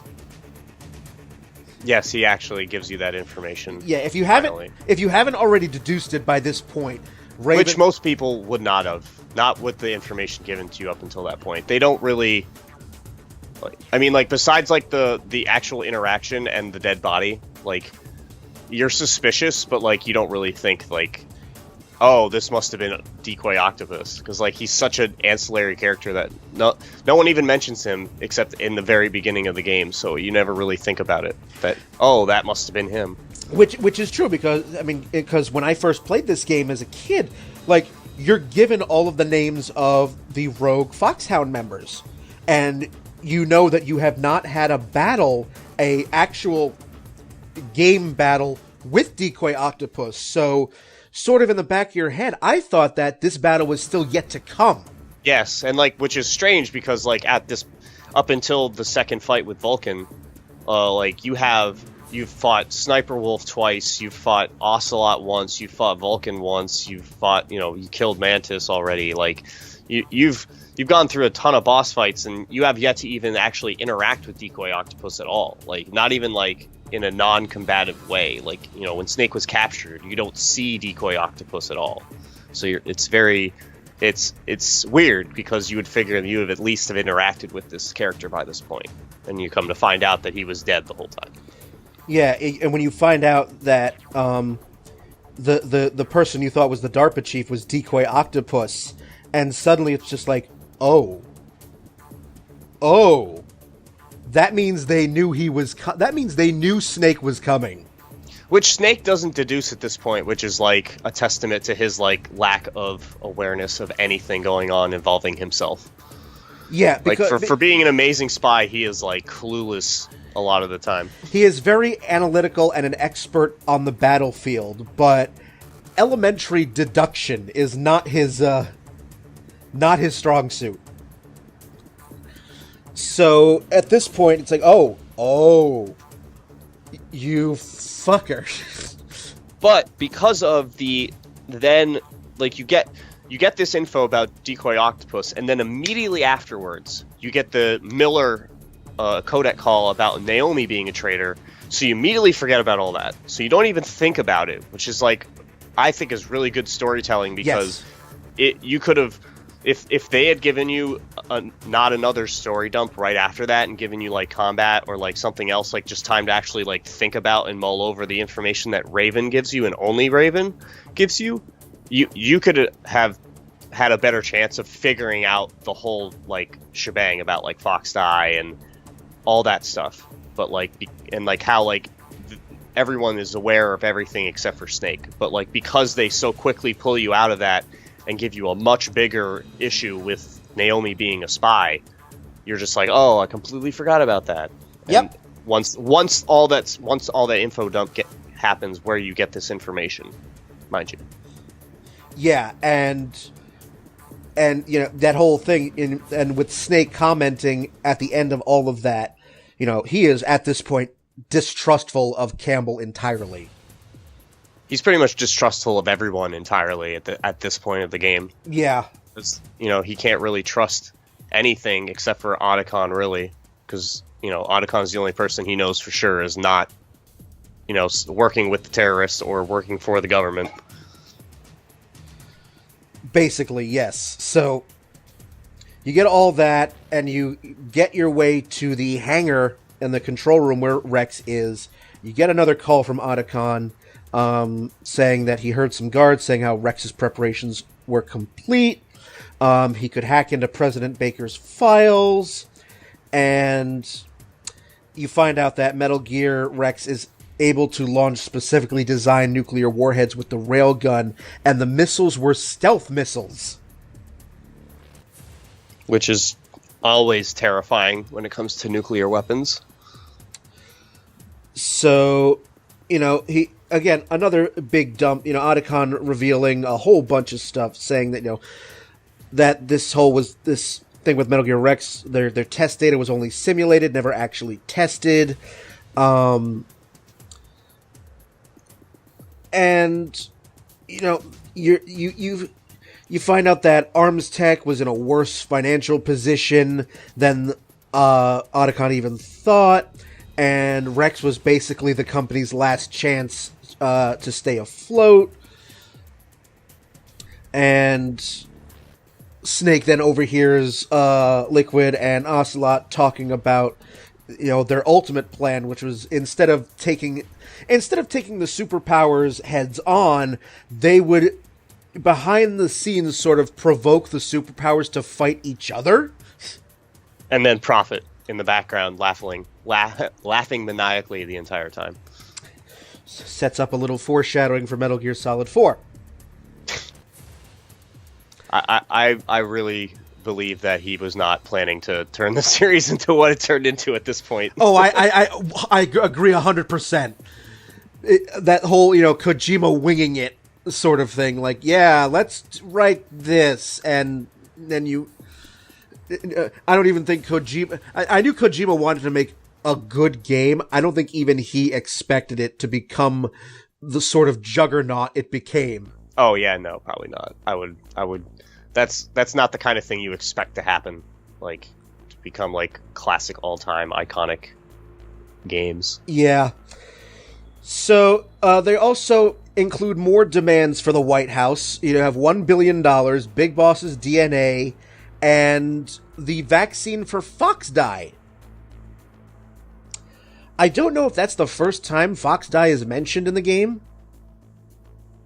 No, because you have the conversation with Miller when he reveals his suspicions about Naomi. He also questions Snake about the Foxdie stuff as well. Yes, okay. And then you hear it from Liquid after that. Yes. When you have the like you're alluding to with the conversation that he has with Ocelot. So, again, big massive plot dump, and then Ocelot finds Snake. Ocelot shoots the PAL key out of Snake's hand. Like a jerk. Yep, because, of course. Ocelot is the ultimate troll, so that's basically what he would do. Snake gets the PAL key back. However, all that water in the hangar where Rex is, I think, is poisoned, if I remember correctly. Well, not poisoned. It's radiated. It's like liquid nuclear waste. Basically, is what it is. And so, Snake has to go get this. But oh, by the way, make sure you have rations. You're going to need them. Mm-hmm. Unless you're lucky enough for the rat to have it, and then you just use the Stinger missile to like track where the rat is and shoot it when it's not in the water. But that is not always the case. That's like the equivalent of a rare drop. That's like luck. Yes. Fondly named Big Rat. Big Rat. Yes. Another important codec conversation. Naomi. She's been arrested, but still apparently has access to codec. She then explains why the hell she's been a bitch to Snake this entire game. That her brother was Frank Yeager, who is Gray Fox, and that how he adopted her after her parents were killed. She bought the identity of Naomi Hunter. Frank was nearly killed by Snake, and so Naomi develops this pure hatred for Snake, and she joined Foxhound specifically to play the long game when she could ultimately get her revenge on Snake. And that you find out that, oh hey, while you were getting ready for this mission, not only did I inject you with the nanomachines and the anti-freezing peptides, I also injected you with Fox Dye. No big deal. I injected you with Fox Dye, and oh yeah, by the way, Fox Dye can be created to target specific people and cause the victim to suffer a heart attack. So yeah. I injected you with a virus that can basically kill the specific people you come in contact with. Oh, enjoy! Yeah, have a good time with that. Have a good and by the way, you're one of those people. LOL. And you get like a very long, drawn-out dialogue between the two of them where Snake just basically tells her that he needs to finish this mission before he dies, and she's just like refuses to say anything about it. Yep. You're just like, okay, thanks for that, I guess, bye. But also, during all of that, she eventually admits that, after she learns some bit about Snake's mindset regarding Gray Fox, she admits that she no longer hates him. But, you should have thought of that before you injected him with the virus. But it's like, yeah, I injected you with this virus that is going to kill you, but now I don't hate you anymore, so... Okay, thanks. But, in any event, Campbell cuts in, and Snake is just like, no, I'm mad at you, Dad. Yeah, bad, Dad, bad. And, Campbell covering his ass, basically by cutting off the codec conversation before Naomi can give Snake even more information about all the info dump we're going to get later during the liquid info dump that we get. But that's not until after he activates Metal Gear. Now, early on in the game, when the talk of the PAL key is that you need to deactivate and shut down the launch for Metal Gear, you're told that there are 3 of them.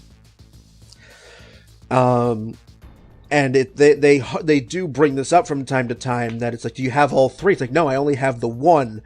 But you find out that the 1 key that you have functions as all 3, and that the key itself changes based on temperature. Welcome to another fetch quest. Yep. More backtracking. And not even is it only backtracking, but then you have to just stand in the room for however many seconds it takes. Like, it's at least 2 minutes for the key to change in the room. So you have to backtrack and you just stand there and wait, and then go up, and then backtrack again, and then stand there and wait. Yeah, you have to do this 3 times. Yep. Well, no, just 2, because the first key is normal temps, so you just activate the first in. But yeah, the other 2 are bad, and the ice one takes pretty much as long as it took you to get the sniper rifle. It's about the same distance, so you have to ride those dumb elevators again. And so it's like, all right, fine, more fetch quest. We do all that, and yes, good. We've stopped the launch. Everything's great. We're saved.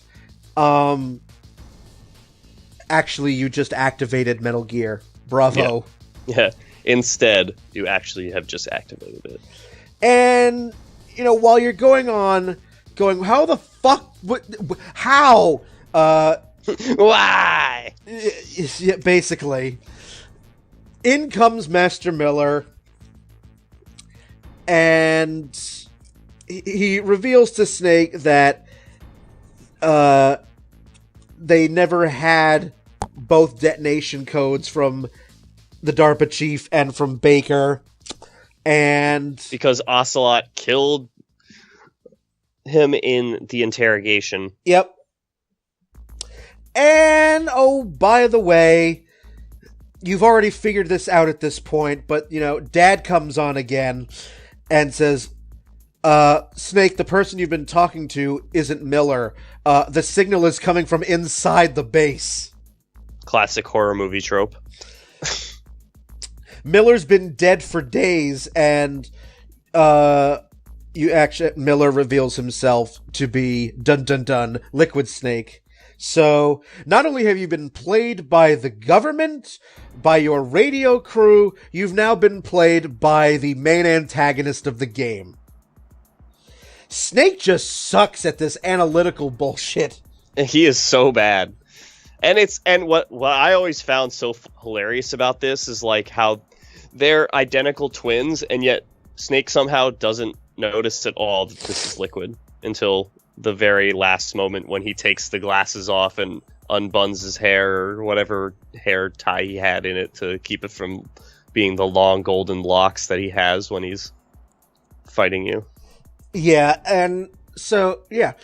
Snake, you're an excellent soldier, but good God, you suck at this analytical.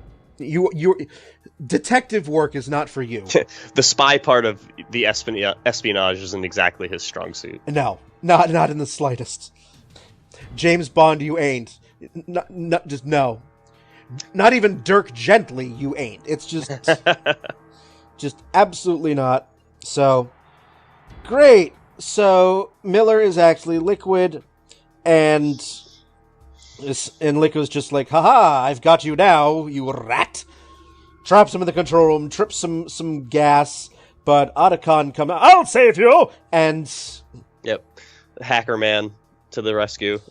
Yep. So, the whole second disc is basically info dump, practically. It's... Yep. Then you get this, the most massive of all the info dumps, where Liquid explains to Snake everything that's been going on, from the Fox Die vaccine to what their plan was, to what Fox Die is, to what they plan to do with Metal Gear, to basically everything that you were unclear of is cleared up by Liquid in this info dump, which takes roughly 1,000,000 years. Yes. So while have a sandwich, go watch some porn or something. Both have and raise a child. Yep. Because Liquid also drops a very important plot point, which becomes a major one for the series. It's he explains that both he and Solid Snake, Liquid and Solid Snake, are both clones of Big Boss as part of the L'Infanterie project. I know I butchered the French because I don't speak French, but whatever. What is Les Enfants Terribles?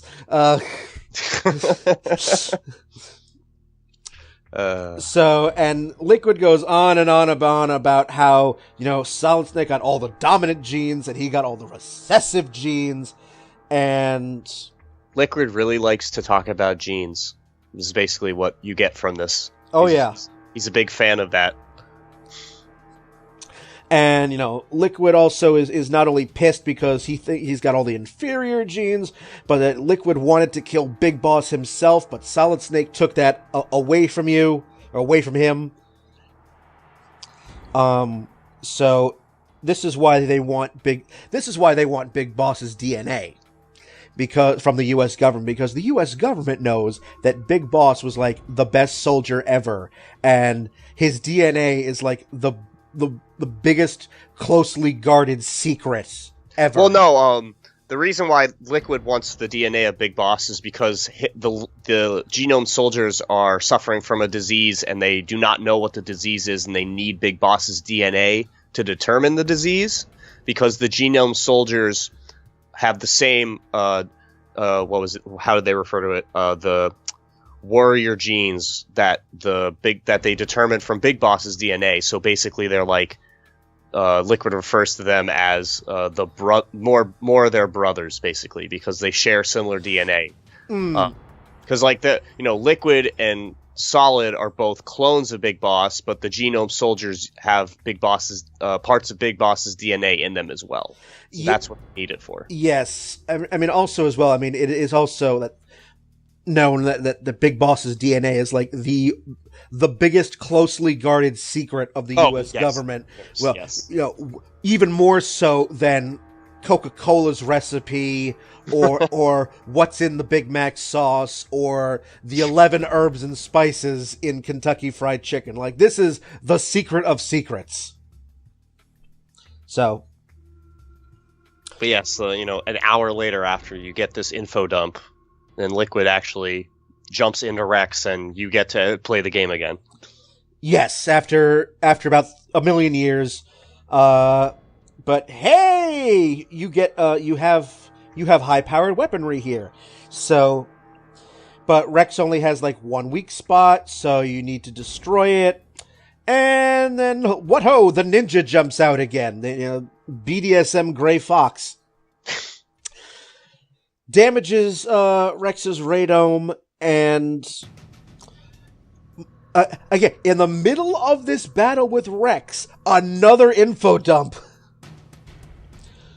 This time from Gray Fox, who explains that he adopted Naomi because he killed her parents.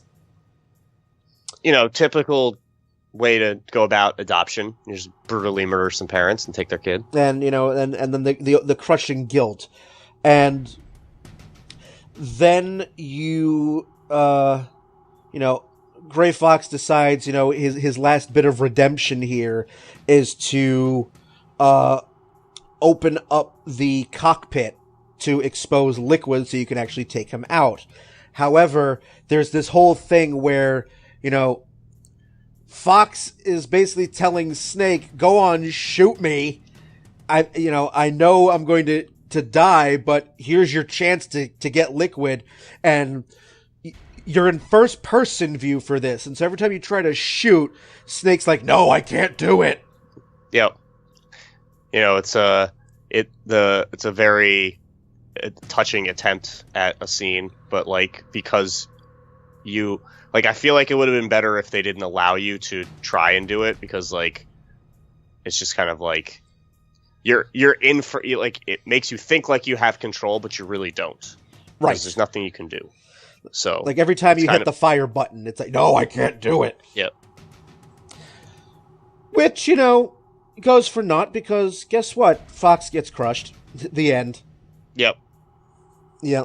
It's over. So there's, the battle continues. Rex explodes, Snake's unconscious, but when you wake up, Snake, again, is tied up and in pants. And they're on top of Metal Gear Rex.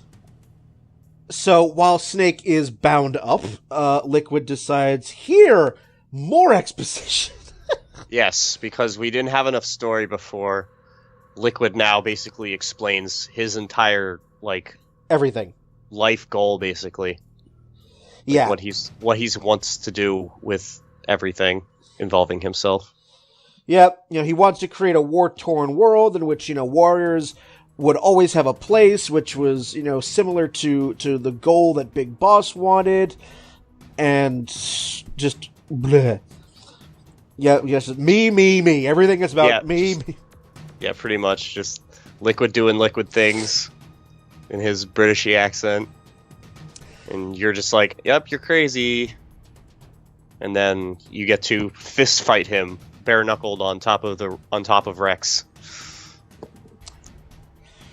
And by the way, Liquid also relayed some intel that the Pentagon is getting ready to destroy the Shadow Moses facility.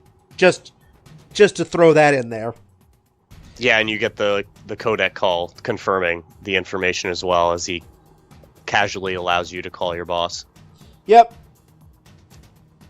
And so more you have this fight, more codec conversations, more betrayal, and more confusion, until suddenly Dad gets arrested. Gets arrested by Jim Houseman, who's the Secretary of Defense, who has basically known everything. Yes, he's the mastermind of this entire event, basically. So it's like, oh, well, of course, it's only figures that, Dick Cheney has. Yep. As always, some old white guy is the problem. Yep. So Campbell gets arrested, and Snake is chewing him out, but. Houseman is considers both Liquid and Snake an embarrassment from the 1970s. And Houseman's like, we'll stop the bombing if you give us the Rex, the battle data, the Metal Gear data, and Snake's like, it was stolen. So yeah, sorry, Ocelot decided to take that from me. There we go. It's after this conversation with Houseman that you get the bare knuckle fight with Liquid. Yes. So another 20,000 years of exposition and info dump. You win. Obviously, you have to advance the game. And then, depending on whether you survive the torture or not. You get to either save Meryl or cradle her dead body while you figure out what the hell you're going to do. Then you get to, the actual, final action scene of the game, where you are escaping on a Jeep that has an assault rifle mounted on it. So if you resisted the torture and saved Meryl, it's Meryl that's driving while you are strafing guards and Liquid, because you find out, hey, he survived Rex's explosion. He survived falling off of Rex. So why not? Why not? You get to fight. He survived the Hind D exploding. That's right. So this is the fourth time. It's I think we figured out that Liquid is immune to explosions, guys. Yes, so... Just throwing that out there. Just throw it out there. It's just nope, I can take bullets, shrapnel's no problem. So, if you resisted the torture, it's Meryl driving and Snake shooting. If you gave in, Meryl's dead. It's Otacon who's driving. So, alright. Now it's the action chase scene, because you have the music and you have the two Jeeps, you're on one, Liquid's on the other, and you're trading bullets. Finally, you get the fuck out of the base. You're back outside. You crash into each other, and just before Liquid could finally land the killing blow on Snake, your old friend Foxdie kills Liquid. The real hero of the day, Foxdie. Foxdie, yeah. That's it. And after it's all said and done, Snake's like, okay, Foxdie has now done everything it is supposed to, except one. And he's just kind of waiting for Foxdie to get him. Well, first you have the Colonel call, where he explains to them that the B2s were turned back and Houseman gets arrested, and you get all that information so that you're not going to be nuked to death. Nope. And you also find out that, from Naomi, you also find out that when Naomi re-engineered the virus to get Snake, she had basically engineered the virus so that it would get Snake at a random moment. Yeah, like he'll die someday, but not today. Which I saw, like, I saw a comment recently regarding that plot point, saying that Naomi basically got, not taking Metal Gear Solid 4 into account, like, Naomi got the best revenge that she possibly could on Snake. She injected him with a virus that would kill him, but specifically made it so that it would strike whenever. Thus, giving Snake apparently, a reason to live in, like, this constant fear, like this could be the day. Welcome to being a person. Yeah. And so it's like, oh, all right. So everyday life in the 21st century is the Foxdie virus. Thank you. So we have, Campbell gets some words there, and depending, I'm going with the canon ending because Meryl does live. Yeah. And, apparently Snake and Meryl are, quote-unquote, officially dead. They ride off on the, there's apparently just some random snowmobile that just happens to be there, because why not? And, they ride off together, and Snake reveals his real name, his first name, David. And then you get, like, a beautiful, beautiful closing credits song. Mm-hmm. Like, I don't understand a word of it because it's not in English, but it's a beautiful song. And then post-credits scene, which sets up Metal Gear Solid 2. There's a conversation that's going on between Ocelot and somebody. You don't hear the second voice. It is revealed that he actually has been working as a double agent to get the Metal Gear data. And he also revealed that he had deliberately killed the DARPA chief because he knew Ocelot's true identity and his true motives. He also revealed that Liquid had actually all of the dominant genes, and Solid Snake had all the inferior ones. So basically, Big Boss trolled Liquid to his dying breath. Yep. Then Ocelot compliments the president on being, like, a well-balanced individual, and that he's worthy of ruling the world, and he's the perfect, and, he refers to the last line of this dialogue, he calls him Mr. President. And you're like, You'll later find out in 2 that that's Solid as Snake, who he's talking to at that point. But yes, at the end of that game, you only know that he's talking to the president. He's talking to the president, so, you're so just obviously, like, fuck! The president was obviously aware about everything that was going on, and Houseman was an idiot for thinking otherwise. Yep. But, when you're playing this game in 1998 and you get that last bit to leave you on, it's just like, what? It's like the Marvel post-credits scene. It's just... Yeah, exactly. And then you get, your ranking after everything, and you basically get graded by Kojima on how well you played his game. Yes, yeah, how many times you died, how many times you saved, how many times you triggered the alert mode, etc., if you care about such bullshit. So, that is, now we've gone through the entire plot of the game, roasting it here and there. And, it's just now, it begs the question. I mean, this game, has it stood the test of time, these past 20 years? I mean, obviously, the game got so much critical acclaim. It was remade for GameCube as the Twin Snakes. Sorry. Oh, okay, okay. Visceral, natural reaction. I'm going to ask you then.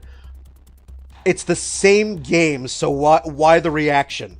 There's just a lot of stuff they changed that, like the cutscenes are like way sillier with like the crazy backflipping and just like over the top like shenanigans like that, and they actually changed a lot of the voice actors, which to some people isn't really that big of a deal, but to like it bothers me because how iconic the voice acting is in Metal Gear Solid. To like have other people do it, it's just kind of like, it seems kind of silly when you can just use the old stuff and it's not that bad. But from what I remember, there was like some issue with the recordings that made it so they couldn't reuse them in Twin Snakes, but so they just got different people instead of having the same people do it from before. And they did get some of the same cast. Well, yeah, they got like David Hayter back. They got David Hayter. They got Jennifer Hale back, so the person who played Naomi. But they did change her accent. Yes. She had like a bit of a British accent in the original, but she left it as an American accent in the Twin Snakes. Yes, and I believe Mei Ling's character is a different voice actress in Twin Snakes 2 as well. It's been a while since I played Twin Snakes, though, so I don't remember specifically all the details. Actually, I'm gonna give you a little bit of a correction here. And this is coming from Wikipedia. It's the voice acting for the Twin Snakes was re-recorded with the entire original cast except for Gray Fox. Ah, okay. That's who it was. I knew it was one person that was in the main cast that was recast. And according to David Hayter, the reason that they all came back to re-record the dialogue was because the increased audio quality allowed by the GameCube picked up outside noise from the original recordings that were inaudible in the PlayStation version. So, in any event, they did re-record the dialogue again, but with the entire original cast, except for Gray Fox. Yeah. But I don't know, I'm more of a purist personally and prefer the original game to the GameCube one. And that's fair. I mean, there are definitely some of the gameplay differences. For example, they used the alert evasion caution system from Metal Gear Solid 2. Yes. Yeah, it's like the game was updated to be more of a match to 2's gameplay. Yes. Which I found to be very silly because like of how negative 2 was taken at first. So it always felt strange to me that they would try and have one mimic 2 when 2 was not as well received as 1. You would figure they would not want to do that. You'd think that, but yeah. I mean, I did appreciate in the Twin Snakes that the AI of the guards was a bit more realistic. You know, I mean, yes, it made the game harder, but at the same time, it made more sense that, they can actually hear. Like, you actually have to take care and actually slowly sneak up behind the guards, otherwise they will hear you, as opposed to the original where you can flat out sprint. But as long as you're not in their cone of vision, they won't have a clue. So, I mean, after 20 years, I mean, I feel that for most of the game, I think it still holds up. I mean, yes, it does suffer a bit from the whole PS1 graphics look horrible now. Yeah. I mean, like that's something you kind of have to like give a slide to on any PS1 title. Like, yes. You just have to know that, like, because of the way, like, it's the same thing with N64. It's not like many N64 games don't look as similarly polygonally awful. You know, there's only a very few amount, and most of those are like ones that are so cartoonish that it's not really relevant. But like any of the games that are trying to be like realistic as Metal Gear Solid look just as bad. Like, same thing with Final Fantasy VII. Like, yeah, okay, absolutely, yeah. Like the cutscenes in 7 are great, but the actual like sprite work for 7 is like blocky. So, but on the whole, even though you could tell in some places where Kojima was very likely winging it, on the whole, I mean, this is a very narrative-driven game, and I still enjoy the story very much. And given the political climate of today, it somehow feels a little bit less non-fiction-y as it otherwise might have been. Well, then don't play 2, because 2 is even more real now. Oh yeah. 2 is like borderline prophecy. Like, yeah. That's how bad it is. Yeah, and I've mentioned that on Facebook to some effect, like, oh my god, Kojima is a freaking prophet if Metal Gear Solid 2 is anything to go by. But, story I feel still holds up pretty well. I love the music of the original game. Yeah, no, the whole series has fantastic music, and like you said, the ending theme is probably one of the best songs in the entire series. I mean, even though the original Metal Gear Solid, the music was done before Harry Gregson Williams got involved, it was still, I mean, I have the soundtrack, it's still very, very good. Oh, I absolutely listen to it from time to time. It's a wonderful OST, and like if you listen to it, if you listen to any game music, you should definitely be having Metal Gear in there at some point. So I'll ask you, what? I mean, you obviously played this game later on, and you didn't play it around the time of its original release. But why does this still hold for you? 20 years in.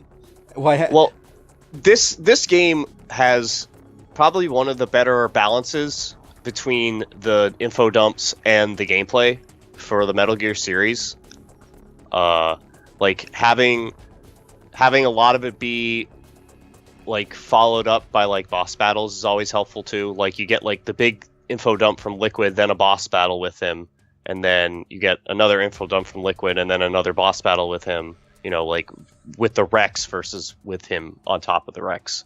So you get a lot of that information at the end, and it gives you a nice break because, like you said, like you just pretty much the only point in the game that like loses its value in terms of storyline telling is when you have to backtrack for the Palkia stuff because it's just so boring and you're just like But other than that, it's just the game is so solid from every standpoint, whether it's gameplay, music, sound effects.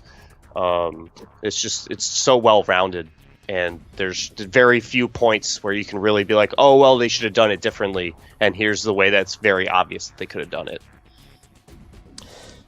Yeah, I mean, it's a very, very detailed and very nuanced story, and the way the game reveals itself, and poor Snake, it definitely, I find that it's a good game that urges you to, it's like, hey, you want to know more? You have to keep going. And you want to keep going. That's the thing. It's not, yeah, you want to know more, go through this asshole, grinding or, bad gameplay design. It's a genuinely great story, even if it is hard for me to play through with some of the dialogue. For me, that is a personal thing. That is my biggest negative about the game, is that whole repeat what you say as a question to provide exposition. It's so funny though. That obviously that's a personal thing, like you said, and it's just like that's something to me that like I just kind of expect from the games. Like it's just like I accept that that's what's happening, and it's just part of the fun of the silliness that you get from Kojima style games. Not only just his Metal Gear games, but any of his games have that kind of very loose dialogue, despite the actual stuff being talked about is extremely serious. Yeah, and I acknowledge that I acknowledge that it's a thing. For me, it doesn't make it any less annoying, and I know that it continues on, through the rest of the series. Although it does get toned down a bit, as we get into 3 and 4. But if you ever really want to get triggered, there's someone who cut all the different questions that Snakes asks in MGS1 into one YouTube video. It's absolutely dynamite. It's just all of them just back to back. So if you ever just want to like cry tears of pure joy, just feel free to look that up. Now that I know it exists, I will make sure never to look for it. Well, at least I know how to properly rickroll you then. Yes, you do. Congratulations, you figured that out. So, like, I think this, like, from a graphics perspective, like, if the PlayStation 1 version, if the original version of the game had the Twin Snakes graphics. Yeah, that's basically why, why people kind of still clamor for, like, an HD release of MGS, or, like, a more recent, kind of what 2 and 3 got with the HD treatment. Yep. But because I own for PS3 the Metal Gear Solid Legacy Collection. Right, which is like 2, 3, and Peace Walker. The Legacy Collection is 1, 2, 3, and 4. Oh, the Legacy. Okay, I'm thinking of the wrong one then. Yeah, yep. One is a PSN. You get a code to download the PS1 version of the game from the PlayStation Network. Right, okay. And it also comes with VR missions, the standalone VR missions game. Which is a nice little fun game. It's obviously not like anything too amazing. There's no story. It's all just like it's like the title says, it's just missions. Like you're just doing random like tests basically. But it's a fun little like way to get more of the actual gameplay without playing the game. I just thought it was funny because in the original game, you have in the start menu an option for VR training, which is basically, your tutorial without the story. It's how it's, engaging in basic combat, familiarizing yourself with the controls. But apparently there was people liked that feature so much that Konami made an entire game out of it. Yep. It's very silly. If you haven't played it before, it's definitely something you should check out because it's, like I said, there's no actual like detailed information of like the universe, but like it's just very fun, like Metal Gear Solid gameplay that you get, and some of the missions are very silly, and like they have like boss fights that are very goofy and stuff. So they're a good time, and it's definitely something that any Metal Gear Solid fan would enjoy. And then, of course, the whole thing that everyone forgets, the actual briefing material. Yes. Oh, absolutely. That is definitely, like, you should definitely watch that if you've never seen it before. It's got a lot of good information, and you get to see Snake looking like Liquid before he actually dyes his hair and gets his haircuts. And it explains that he does that because he doesn't want to be mistaken for the leader of the terrorists. Yep. And, poor Snake, he's enjoying his retirement in Alaska, but then, this group of, like, armed guards basically just forces him out of his home, be like, yeah, you're doing this. Thanks, Dad. Worst dad ever. Frickin' Campbell. So, but yeah, I'm looking at the Metal Gear Solid Legacy Collection now. It comes with emulator versions of the MSX Metal Gear games. So it's got Metal Gear and Metal Gear 2. All 4 Metal Gear Solid games, well, the first 4 Metal Gear Solid games on it. VR Missions and Peace Walker. Okay. Yeah, it's a much bigger collection than the one I was referring to, which is just 2, 3, and Peace Walker. But 3, as part of its subsistence disc, gets the MSX versions of Metal Gear 1 and 2 as well. Which is also in that collection.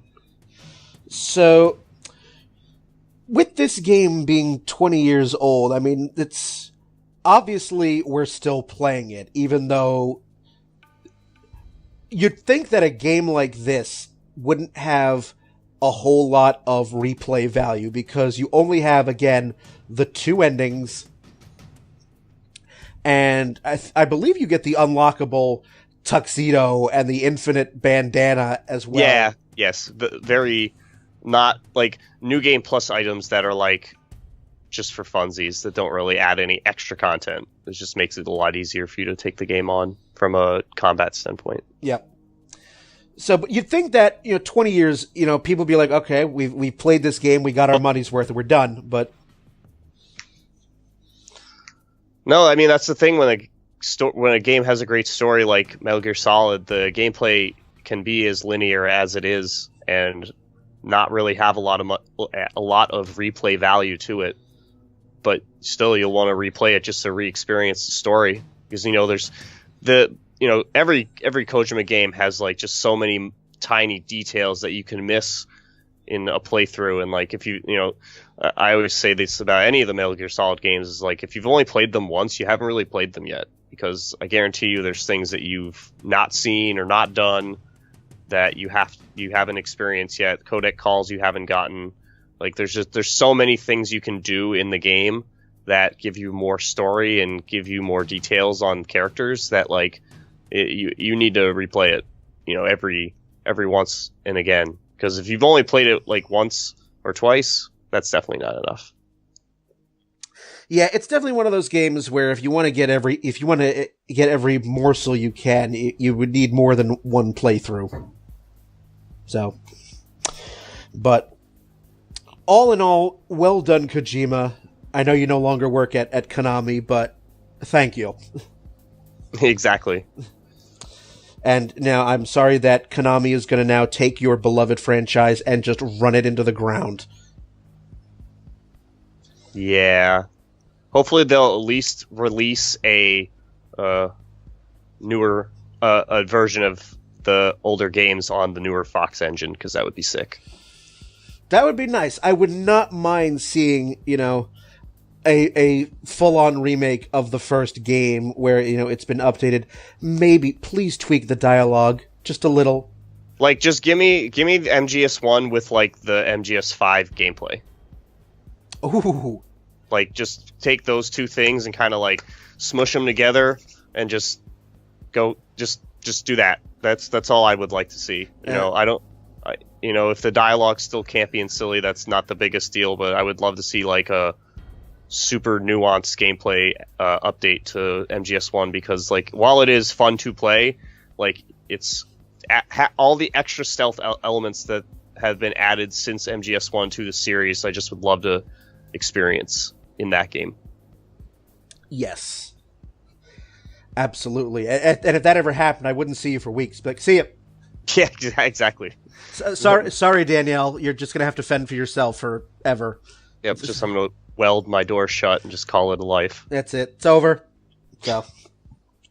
All right. So, if any of you out there on the wide world of the internet have any questions, comments, thoughts, or want to share your Metal Gear Solid experience with us, you can let us know on our website, dlcpodcast.com. Click the feedback button. Let us know. You can also check out upcoming episodes again. Listen to all episodes of downloadable content, as well as finding them on YouTube, iTunes, Google Play Music, and Stitcher. So, all there for you. So, happy anniversary to Metal Gear Solid. You can almost buy a drink. I wouldn't eat that cake. It might have fox dye in it. So, and I think that's going to do it for us. So all it remains for me to do is to thank Spencer for being on this episode. Welcome to downloadable content, Spencer. So you now have one to your credit. Oh, thanks for having me. It was a blast. I'll definitely come back for more. Excellent. And there will definitely be more. So on that fun note, once again, I am Brian. Have a good one, everybody.